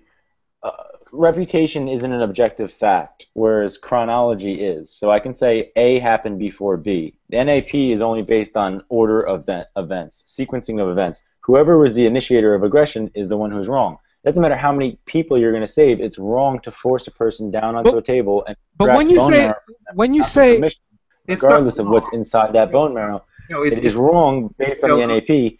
That's the philosophy that I'll use. The NAP doesn't work. The NAP doesn't work in lifeboat scenarios, because you yourself would break in the cabin. You'll break into the bathroom. You wouldn't blame others for that either. Kenji, is that wrong then? If no one would blame someone, let me respond, my dude. You have to let me respond, my dude. I didn't answer a question. The NAP works because it points out that I was wrong. A lifeboat scenario is where the marginal utility of the worst, because you see, the only way for you to dispute the NAP is to rely on this claim that there is no room for remedy or recourse. And I totally again, recourse does not. Hang on a second. You can't just say recourse does not, and that's not an argument. What I'm telling you is, no. I was trying to present my complaint against your argument, which is that recourse does work, because if someone wrongs me, I understand you think it's reputation based, but my point is, if someone wrongs me, I don't care about their fucking reputation. I care about what I lost. If my TV gets broken and you broke my TV, I don't care about your reputation for 1 fucking second. I just want my TV back, and then I want something on top for my inconvenience. So to Robert's point, and to my point, that's an improper hypothetical, though. That's a case where everything that disputes your point is an improper hypothetical. No, you're going to present here. Let me generalize it for you. You're going to present a hypothetical where you can make the person either whole or better. Now you have to present a hypothetical where you cannot make them whole or better, because there are points. There are moral circumstances where it's right to aggress, where you cannot make the person whole, or else there would have been a contract in the first place if you could have made them better. I don't agree with you. You haven't shown that. Otherwise, they're taking a loss there, and you've caused them a loss. Right. So either way, there's some type of damage there. But I'm not disagreeing with that. The NAP points that out, and that's fine. And you don't even know why you're doing this, right? Mine gives you actually a reason why you're doing it. Why not aggress? Why? Why? Yes, ours does give you a reason why, and if you would like to hear it. It's just an axiom. No. It does provide a reason why. Okay. The reason why is because. Then there's an underlying principle of this principle then. Oh, okay, yeah. Well, the underlying principle behind. Which is survivability. Okay, the underlying principle behind everything is. It's because you want to maintain your reputation. That's it. No. No, it's not. The underlying principle is A equals A. Okay, that's the principle, and we'll extrapolate. All right. If, for example, I violate someone's body, I were to take their kidney out of their body. Okay, forcibly strap them down, take their kidney. And you tried to offer, and you're the richest man. You had all the assets in the world. You tried to exchange his kidney for whatever, and they didn't want it, right? Yeah, so, whatever the reasoning is. You got to put that in, though. Yeah, sure, fine, whatever. Doesn't matter. At the point that I have done that, at that moment, I have created a standard for which I have created implicit consent to have anyone take my kidney from me for whatever purposes they might have, upon their wishes, upon whatever reasonings they have.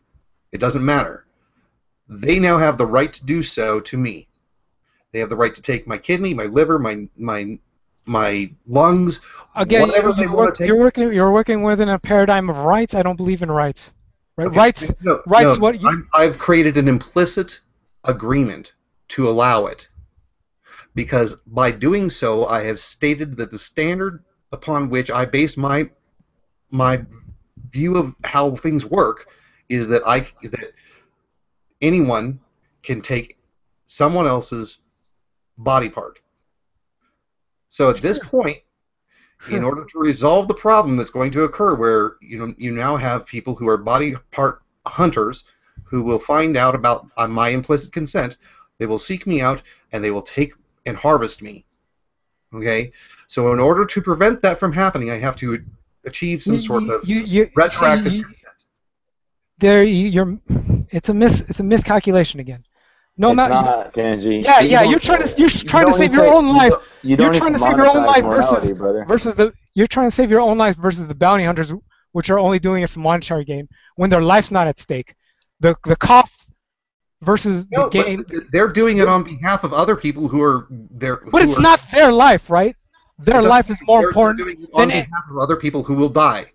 You Kenji, is it right to say that? Okay, if I were to offer you $10 million, you gotta understand, my life is worth more than $10 million to me right now. What is it worth? Or whatever amount of money. No, but let me understand. Right. Under your moral philosophy, is it okay for the profitability incentive is not going to be there? If I don't organs. If I don't want you to violate my property or my body, like I don't want you to harvest my organ. Under your philosophy, here's the alternative. I'm dead. I have no I'm dead. I have a good reputation, right? Here's the other one. I'm alive with a fucked up reputation, but I'm alive. You see the cost benefit there versus a harvester or someone who kills for profit. He's alive in both circumstances.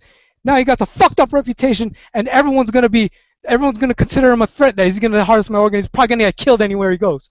No, is that a profitable trade-off? I don't think so. He only harvests organs from people who have given consent to have their organs harvested. What? Then that's okay. Let him. Oh, you mean the implicit consent? Yes. Oh, that's not explicit. That's not implicit intent. I don't even have a problem with explicit intent in the scenario. Why do you need look? In your scenario, it sounds like your theory, Kenji, is allowing for I can buy your organ. It's not the same. World, wait, Robert. Let me address the thing. Wait, RJ, I'll let you speak. Let me go back to Robert's point before I forget, though. So your scenario here doesn't work because it's not the same. You're comparing apples and oranges here.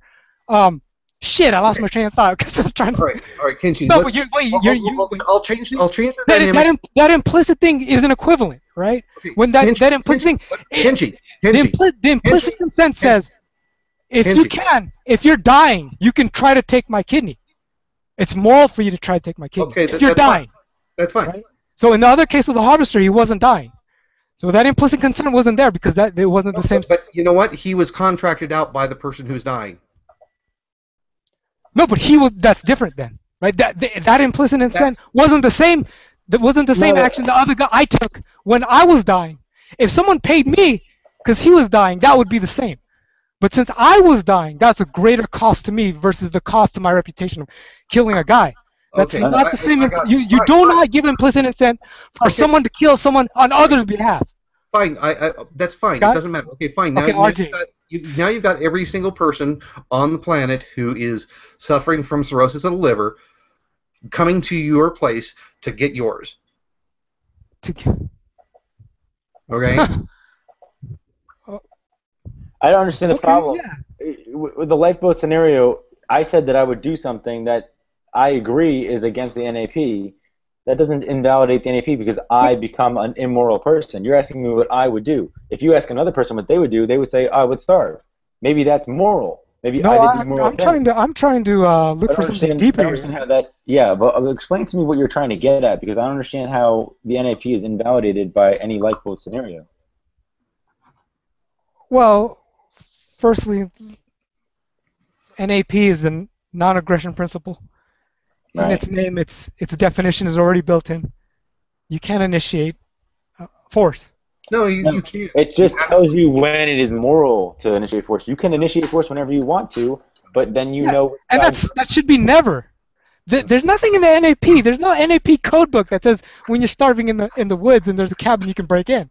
It doesn't say that. You're right. I'm not saying it does. So I'm saying, what is the problem? NAP. Because you're using what you're using is actually my moral compass, which is profitability. And you don't even want to admit it. That's the thing. Because your moral compass is not defined. Your moral compass requires subjectivity. Defined. It requires subjectivity. How do I know what's the right It's amount? objective. It's objective. How do I know what the right amount is for a harvested organ? You don't. You make your best guess. That's the subjective part, but the objective part is what actually happens once you do the action. So let's say I were to, just like You're just jumping out right in front of the NAP and saying, "Oh, this is my thing now." You didn't change it at all. It's the same exact thing. You're just saying the market incentive. No. Of course, it's the same. No one would deny that it's the market incentive or its subjective value calculations. NAP says not, all aggression is immoral. No, it doesn't. No, it doesn't. I think it does. Look, I want to be very clear about this, and if you go back and listen to Wikipedia, okay, listen to them all. I even listen to Molyneux. But if you listen to my definition, if you listen to my explanation, I'll track down the Molyneux's source, okay? I've watched him ever since we talked about that stuff. He keeps saying initiation of force. Look, that's all he keeps saying. I told you in my definition that it requires property rights and it requires self-ownership. So what you're saying is extrapolation of subjective valuation on top of the NAP, which is saying it is a time concept. Listen, your theory, your value theory, whatever you want to call it, your objective value theory. Objective value theory. Listen, that also requires the NAP itself. It's a necessary component because the NAP is only valid when you care about your reputation versus. And your reputation is only valid if you care about the NAP. You need the time sequencing of events. No. All the NAP is saying is that the initiator. Your reputation is more important than the NAP. No, but you can't have yours without recognizing the NAP. No. Okay, look. I can find situations. I can find lifeboat situations in which my reputation will be increased. You didn't come up with anything unique, Andrew. Let me retract. Let me retract that last statement. You just have the NAP plus subjective valuation, which no one denies. There comes a point when your reputation doesn't matter. It matters less than the cost of your losing some reputation. Matters less than what you gain from the aggression, and that's where the NAP does not apply. Okay. I don't think you're. That's where profitability still encompasses everything because profitability accounts for reputation. It says NAP applies when your reputation is more important than the short-term gain. The NAP recognizes property rights in all forms. So whether it's reputation as an asset or reputation. That's where it goes wrong. That's where it goes wrong because objectively you'll go extinct. Right? That's in the case if you were to adopt the NAP in that cabin situation, you wouldn't break in the house and you'd die. No, because you wouldn't even let me say I'm going to go forage for food. You have to say, oh, there is no food. No. I'm in this white box where there's a cabin. Robert, it's a red herring. It's a red herring. No, it's not. It's not. It is a red herring, brother. Look, I'm going to read it right now for you. I'm trying to point, is there any weakness to the NAP? And you're saying, oh, that's because you have here. That's what you're saying. But there's no. It's It's not a red herring. You have a false understanding of the NAP, and I'll be glad to find you the Stefan Molyneux source. Okay, where it says what it is. okay, let's just Wikipedia it, and then let's randomly pick out. Is prone to failure. I know, no, it's just a basis, so it's just a basis. Let's all go. Let me finish my thought, damn it. Okay, it's very clear that Stefan Molyneux, in my discussions with him on when I've actually been on his show, I was talking with him about this, and I specifically asked him, about the NAP, and he said it is when you are licensed to use violence in order to seek. You want to commit? You want to compete with sound bites? I'll be happy to. Well, hold on. There's an issue with the fact Can that someone just Wikipedia it first and read it to me? Just humor me. Wikipedia what? Non-aggression principle. That's not the official definition of non-aggression principle. Yeah. Do you have a? That's the free market one, isn't it? Kind of like an open. No, Kenji. You keep saying stuff like, "Are we in Anarcho-Capitalism?" And the world is not a test tube. It is not a petri dish. So. No, but when thought experiments can be. You're not. Your image. No. If your imagination is limited by reality. What I'm proposing is that your objective value theory of morality doesn't give us anything more than the NAP gives us. You're just taking it, you're rebranding it, and you're adding a layer that's already really implicit in it, and you're putting it out front and saying, "I made a new thing."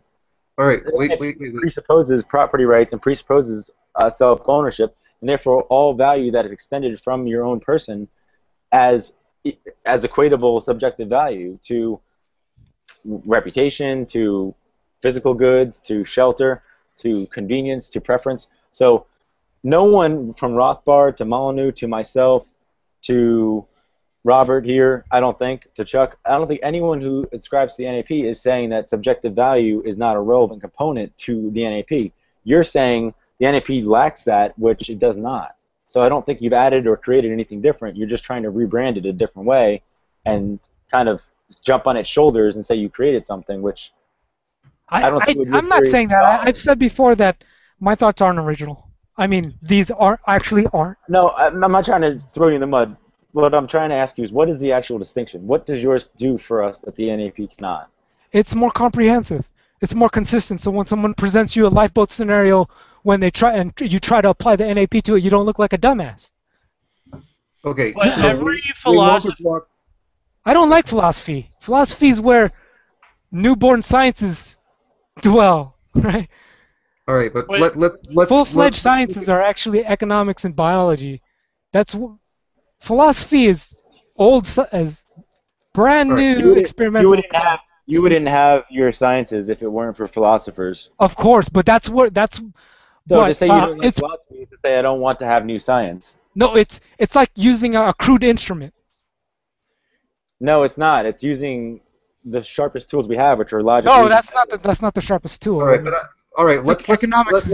I'm gonna interrupt everybody here, and I want to hear what Chuck had to say because he started to say something and we interrupted him. So I was gonna say that there is no sort of moral stance that is not going to have a weakness. I'm sorry. It's literally take a profitability impossible. One. Okay, I challenge. So I put it out there. I think you guys get the gist of it.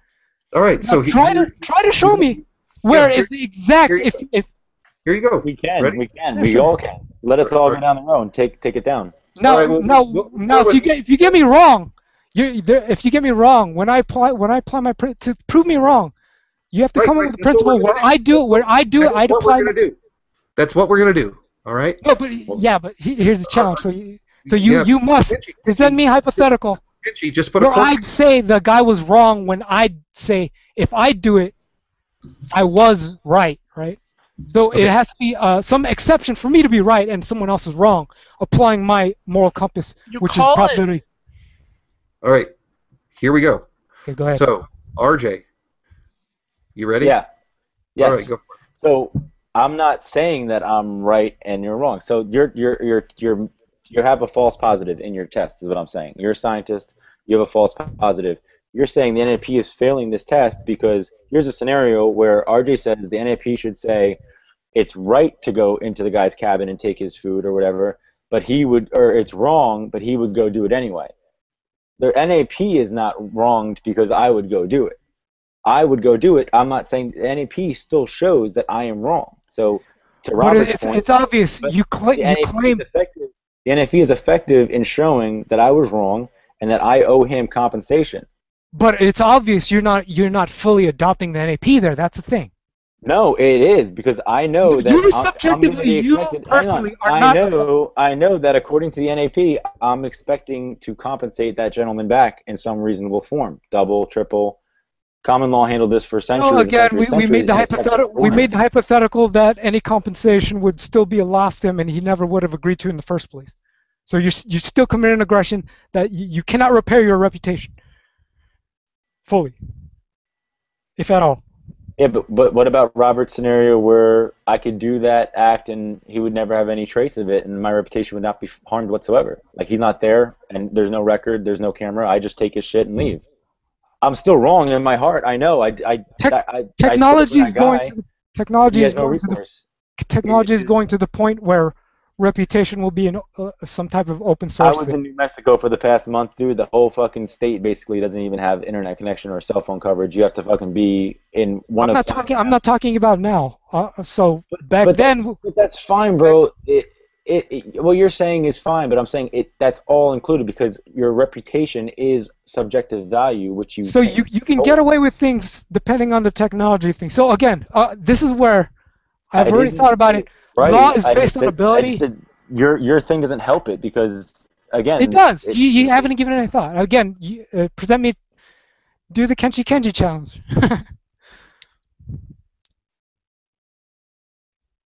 I don't know what you're looking for, my man. Oh, I thought Robert was going to chime in or something. I was looking for a hypothetical where you could present me a scenario where I apply my profitability principle, where I do it, and then if someone else should do it in the same circumstance, I'd say they were wrong. I forgot that part. Very easy. In your scenario, take your own example. But instead of tying the guy down, he's 99 years old, and you know for a fact that he's so frail that if you do this bone marrow transplant on him, he'll die. But the guy I'm saving or taking his marrow? No, you need to take his bone marrow because we just discovered he has a cure to cancer inside his bone marrow, and if you take it, you'll save everyone that has cancer. But this guy is 99, and he always wanted to live to be 100, and his great-great-grandchild is about to be born, and he wants more than anything to see his great-grandchild. He's in perfect health otherwise, but he could not undergo this surgery. My belief is that you would say that you would agree that the value is there for society objectively to strap the man down and kill him and take his bone marrow. Yeah, you mean the marginal cost of waiting another couple days, right? That's not again, you're presenting... I'm asking you what you would do. Would you strap the guy down? No, but if you construct a hypothetical where I can't wait, I'd kill the guy. I'd kill a girl. But here's you construct a hypothetical where I would, where my reputation benefits most if I let him live. I think apply the profitability principle to that. I'll tweak it a little bit. Hold on. It's not past the critical. The thing is, you didn't pass the critical point, so the NAP still applies it. I'll tweak it a little bit. Hold on. I'll tweak it a little bit. Let me try. Mine's almost done. I'll tweak it a little bit. The same scenario, but the guy wants to kill himself drinking hemlock. That's it. And if he drinks the hemlock, it will poison his bone marrow and ruin the potential for it to be a cure for mankind. So he chose, I want to go out by drinking hemlock when I turn 100, and you have 4 days left to fucking strap him down and take this bone marrow, or else it's going to go fucking spoil. You would do it, and I would say let the man drink the hemlock. That's how he wants to die. Okay. So what's the point? The point is, your theory says we can strap people down and take their bone marrow out if there's an objective utility to do so. Have you looked at the cost there? How many people die of cancer each day? It doesn't matter. It doesn't matter. I don't want to. And how many people will be appreciative to you of saving their But it's irrelevant. But I don't care. Okay, I'm not a consequentialist. To your reputation, I don't think so. I'm not a consequentialist, my dude. Here's my problem, here's the objective reality. You're going to be worse off. You're going to be worse. Yeah, it is. You're going to be worse off. You're going to be worse off in the long run than I would have been by killing you. That is my problem. I have no problem with your philosophy. No, I have no problem with your philosophy. I have a problem with your naming scheme of it. That is my problem because I'm not a guy wrapped up in euphemisms. So what you were talking about, you called objective, but is clearly subjective. That how so? because Yeah. if we use your theory, then I am obligated to kill this person because it would save cancer. Or it would save cancer. It would save everyone from cancer, and I could profit off of it either by reputation or by monetary gains. However, I wouldn't do it, and because I subjectively believe that by doing that, I am also going to. I subjectively believe that my reputation would suffer more from killing the old guy than saving him. So I subjectively, using your thing, would say that I would profit more by But there's an saving objective the guy. truth there, right? There's an objective truth. What actually happens afterward? What? Right? But Let's say there's two dimensions. No, but Kenji, Let's say what there's if- two dimensions what if- where you took the option if- to kill him and didn't. You don't know You what can would you can happen compare afterwards, the you though. compare the results. You don't know what would objectively. happen. You don't know that in another generation there might be a whole lineage of people that have that same bone marrow that would willingly donate it, or that But his children might have that bone marrow in their and willingly donate it. So you just cut off the timeline where you're at and say, oh, right now I'm going to calculate. Let's That's say you just had some, objective but you're misconstructing the hypothetical again. Then you have to give me the power of some type of omniscience where you knew there was not going to be that. We're trying to find the critical point here, right? So you can't go away from the critical point to where it's an easy call. I'm looking for, if NAP is really logically consistent, it is actually a principle. It should be like some type of unifying theory. For I think physics. I think the NAP allows for subjective preference, whereas yours wants No, to that's make. a dangerous thing. There- No, but it's not. No, but I'm saying it allows the individual So to make. who? Call, I'd like to think what's right is actually objective than No, because subjective. if you right? have an objective, then I can just kill you and just say, hey man, my subjective reality is that it was right. But the individual is more important than society. Thank you, Chuck. I'm going to defend myself and say that I don't want a moral code that is objectively true. I don't want a state that says, here's the truth, we calculated it. We're all able to test it on our own and say, here's where I'm going to draw my line, and I'm going to see how this plays out. You don't know in advance what's true or not. That's my point. So it's always subjective until there's some sort of unanimous consensus, and it's always done. If you want to go, it's always done after the fact. If you want to impose real-world circumstances like that, that's fine. But the best-guess scenario is that. I mean, Chuck, if this really were to happen, and you knew you were going to kill everybody, and everyone was going to know it, right? Let's say the fact that you did cure the cancer if you killed the guy would be known. Okay, I would think less of Trump. I would think less of Trump as myself. a killer. I would want him to not kill the guy. Do you really think you'd be better off not killing the guy? You'd actually probably get killed yourself for not killing the guy. My reputation does not matter because I wouldn't be able to live with myself for doing that. Yeah, someone else will kill you. Someone else will kill you then because they're pissed off. No, it doesn't matter because I would rather. I would rather live knowing I didn't kill the guy than killing the guy. Subjectively, I think that is the more correct thing to do. Intentionally killing a guy versus passively letting because your version trillions die. Wait, trillions. No, because your version, right? Trillions. Your version. Just hold on. Your version of what you just told me sounds oddly like something that Hitler might say. Like, if we kill this one Jew, again, he was wrong. Christian will he's no wrong. longer get He was wrong objectively, right? No, what you're saying is like Hitler's, because Hitler's reality was subjective. All reality is subjective. So there's going to be a penalty there. There's going to be penalties if you're wrong objectively. But there's going to be penalties if there's still penalties even if you're right. You still killed a guy. You still did whatever else that his family balanced. When you say the objective reality, I don't say I know what the objective truth is. Let's distinguish. Let's please distinguish that fact. I am not just because I say morality is objective doesn't mean I know what the objective truth is, or what the objective consequences are. That doesn't mean I say what it is. I'm just saying it's fair. Forcing someone to do something that they don't want to do oddly sounds like a state body to me. That's what I want to point out. So killing the guy because of his bone marrow Even though he doesn't want to. When it's your own best interest, you should take it. I in the long run, when it's your best interest. I'll say it again. The individual is more important than the society. Because without an individual, there would be no society. Particularly yourself, right? If there was no congregation of individuals, there couldn't be individual in terms of yourself or someone else. Both. Randall, help me out here. You get what I'm trying to say, right, Randall? No, I'm with you, but every time I pose an example, he says, "Oh, you can't pose that example because it's not." I know I cut people off a lot. I know this, but it's because you guys are misconstruct. If you guys present, I can tell. Your hypotheticals are like wrong as soon as I hear the construction. Then I wouldn't stop you. What's the litmus? What's the litmus test? What are we Robert trying to gets it. here? I see Robert. Robert gets the hypotheticals. Robert can construct hypotheticals. But RJ, you're off a lot.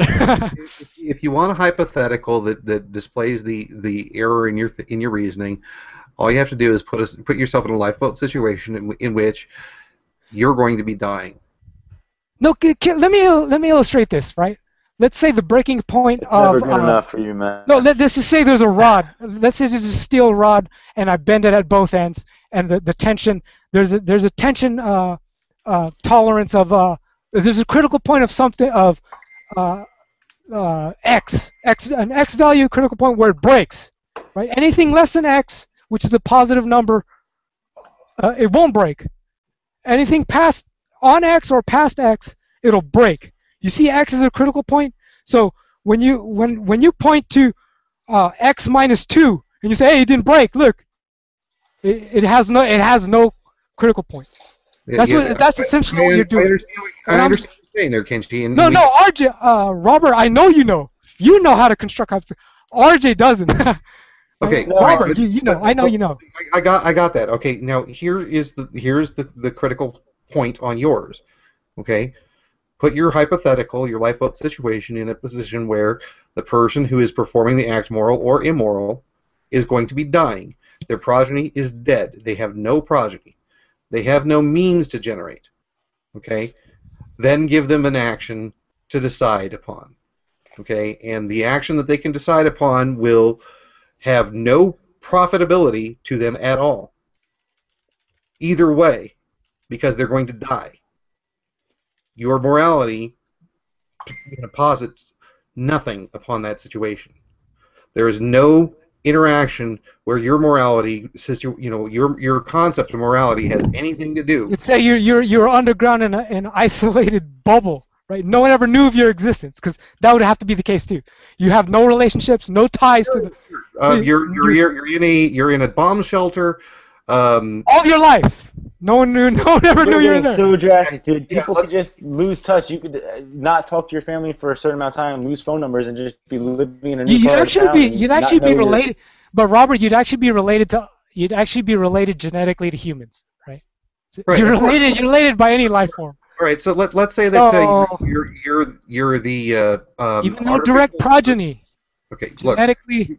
You're the artificial uterus created human. Okay.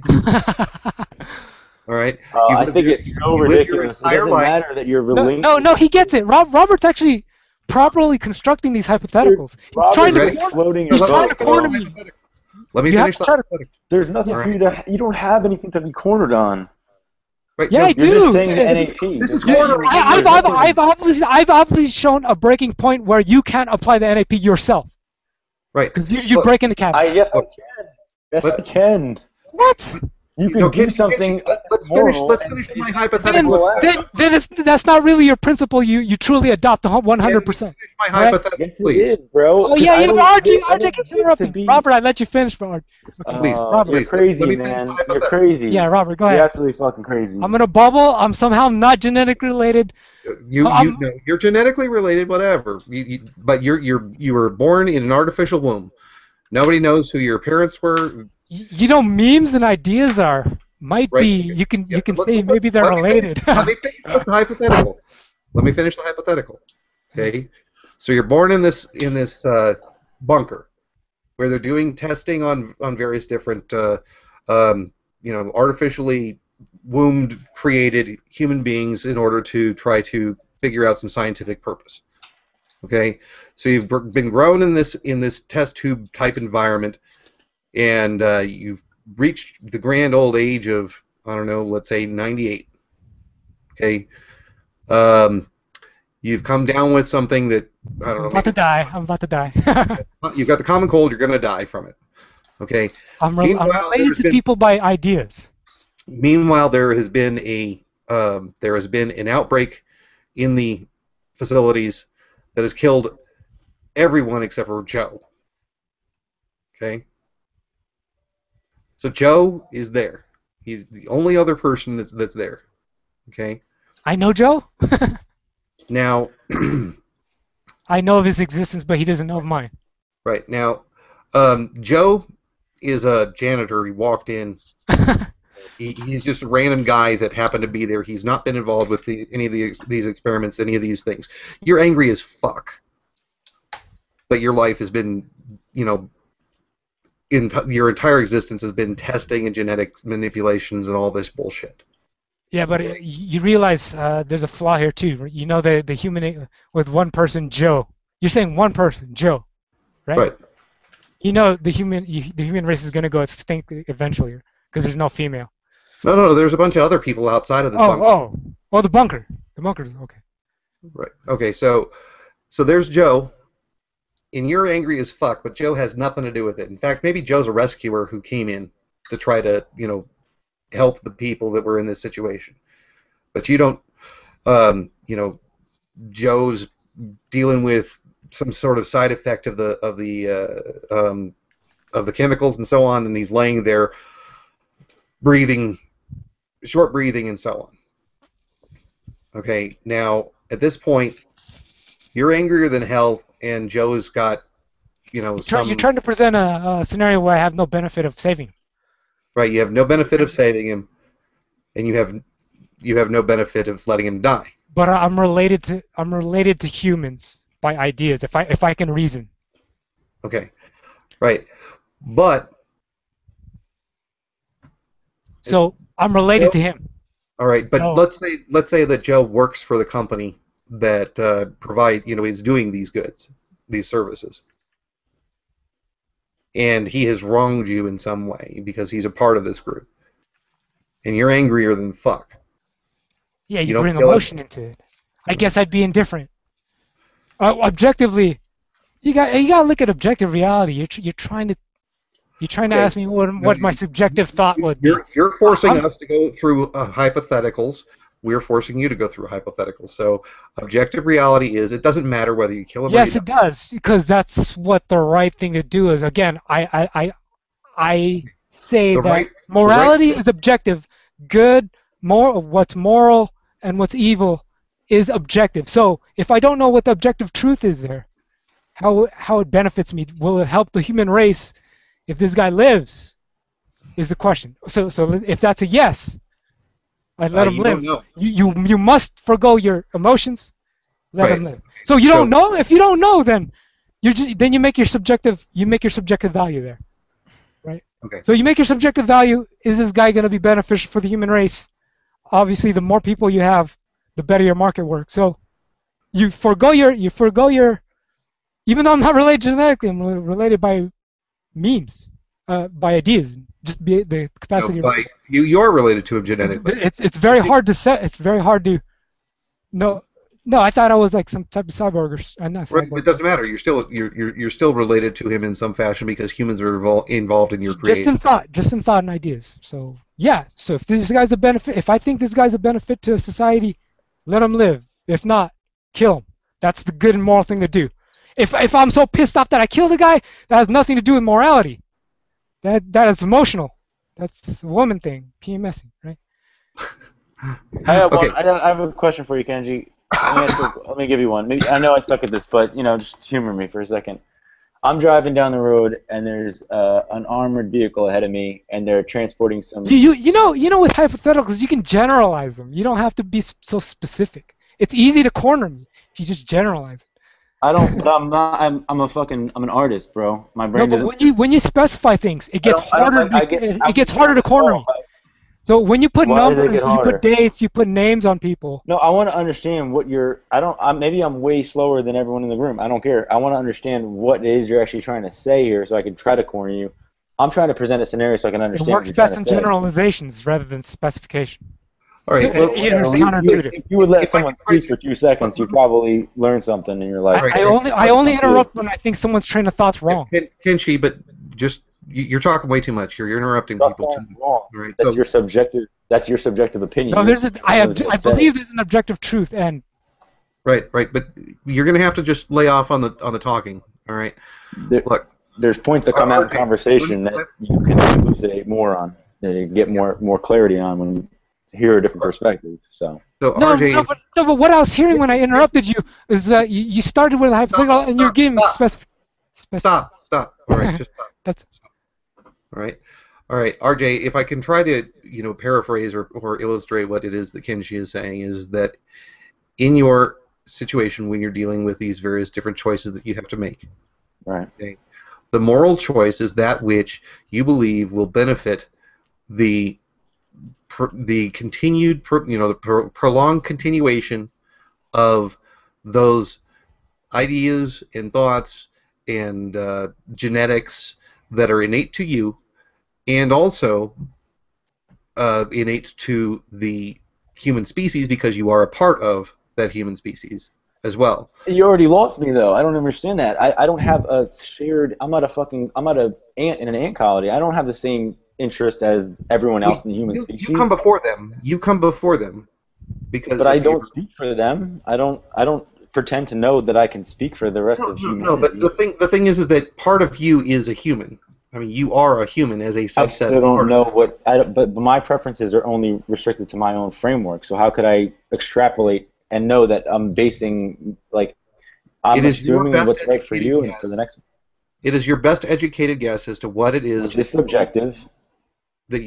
It's fallible. That's fine. It's completely fallible because it's based on my own ability to reason, which is based on my own experiences, my development, my growth, the tools, the. Right, but the rule isn't being subjective. It is your application of the rule that is subjective. Which it'll always be, though. So any objective rule has to pass through the lens of subjectivity to be applied. The same thing is true of the NAP, though. I know, but see, the NAP says that we have to work with subjective reality. Kenji's philosophy says we have to find an objective reality. But it's impossible to find an objective reality. Objective we have to strive for. Yes, objective truth is valuable, but it's not found in every instance. We're not in a computerized. I'm not saying you'll ever find it. You should strive toward it. Okay. But how can I strive towards something I can't find? Well, you'll get penalized otherwise. All right, Kenshi. Just a quick question. Yes or no answer. All right. You've got a Christian Scientist laying on the bed, unconscious. He's gonna stop you. You're being too specific. Yeah, Generalize, Robert. I was, but I was gonna let him talk because. Christian Scientists believe that you cannot. I don't have to when I got you, RJ. Kenjistan. Cannot hail the mighty Kenji. You cannot have a blood transfusion and be and reach heaven. Okay, that's kind of what their thing is, right? They're going to die without this blood transfusion.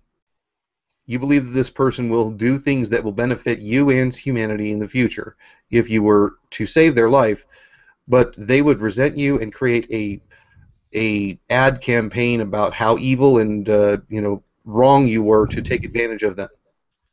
Again, I generalize the structure that the hypothetical should undertake, right? I got a good. I should be. I am weighing the short-term costs. I'm taking notes. I think I know how to do this now. Okay. Ready for a general one? No, you should just repeat what I just said. You let him die. That's basically my solution. Is you let him die, because if you do, you are imposing your will. We can all come up with a hypothetical and debate what the objective truth is. I'm not saying I know any better than anyone else in that case. But I don't. Objectively true. The fact is that objectively true, his living will benefit you and your family. Irrelevant. But permanently. Okay. In the long run. Okay. In the long run. As far as lifespan and as far as ability to procreate. However, your reputation and your family's reputation for all time. No, that's taken into account. That's part of the cost. Right. Your reputation and your family's reputation will be forever permanently scarred. That's taken into account. So you must quantify these things. right? If you could put a numerical value on your reputation and a numerical value on the benefit, you compare the two, and if reputation becomes 0. However, you're still alive, and so is your family. Otherwise, we die. No. You. Wait, Otherwise, give me the hypothetical again. Have a perfectly good reputation. It's just that your lifespan is reduced, and your progeny's lifespan is reduced, and probably you're going to end up dying. Let's say 20 years earlier. Every single one of them is going to have their lifespan reduced by 20 years.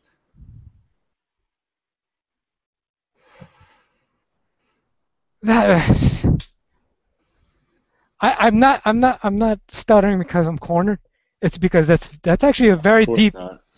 That's actually a very deep. No, I'm trying to see, because I'm trying. He's trying to give me a scenario where I weigh the rest of humanity versus of my own genetic line, but they're related in a certain. You can't separate the two. Right. So okay. So in perpetuity, if you were to say, if you're in perpetuity, you say my genetic line would benefit more. Then.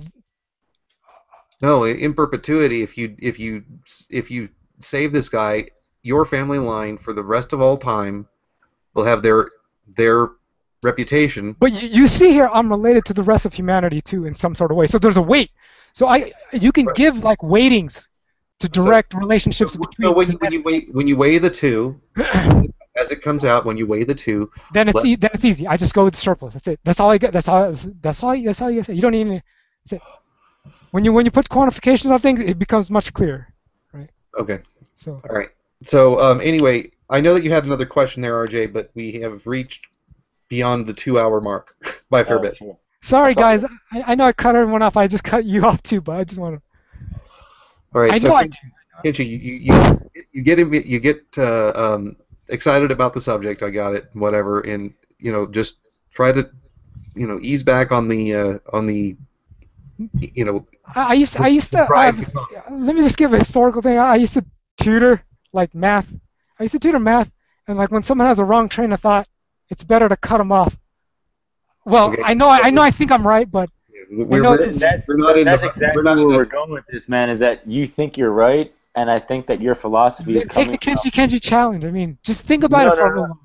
I've thought about it, man. You gotta let him. If it came out of Stefan Molyneux's mouth, I guarantee you'd let it marinate at least a week.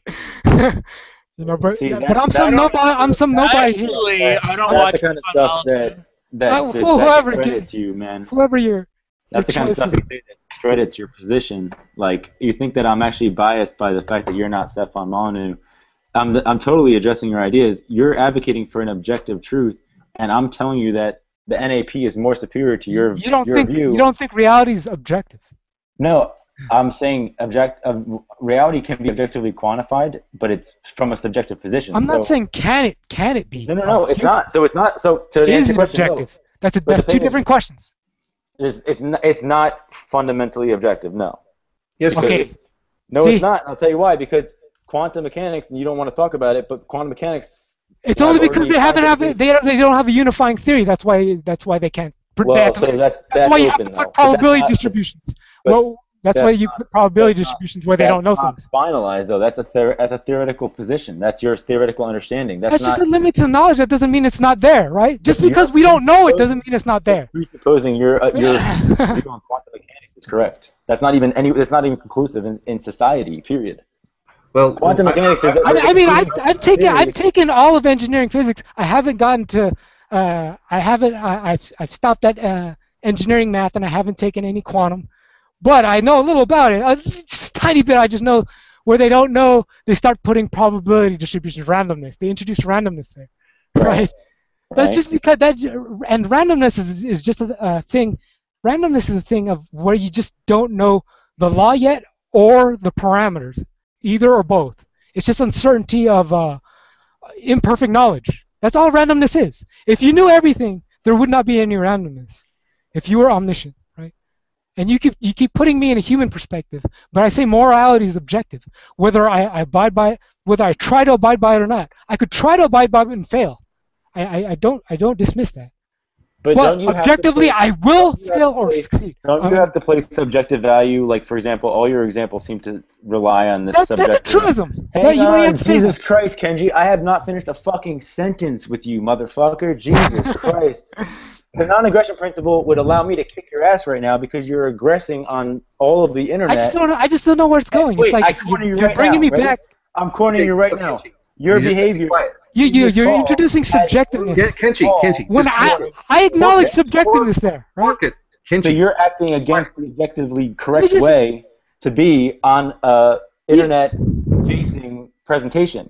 If you were objectively trying to be moral, you would be objectively trying to create the most conducive environment for people to learn from your theory. But you're about your subjective want to have the correct answer be coming from your mouth so that you keep cutting everyone off with competing views. So therefore, you're acting in your own subjective best interest, not in what's objectively true. So you just invalidated yourself by interrupting us the whole time. You're welcome. I know I was muted, but man, you deserve it. You should have been interrupted after that rant. Let me clarify this, okay?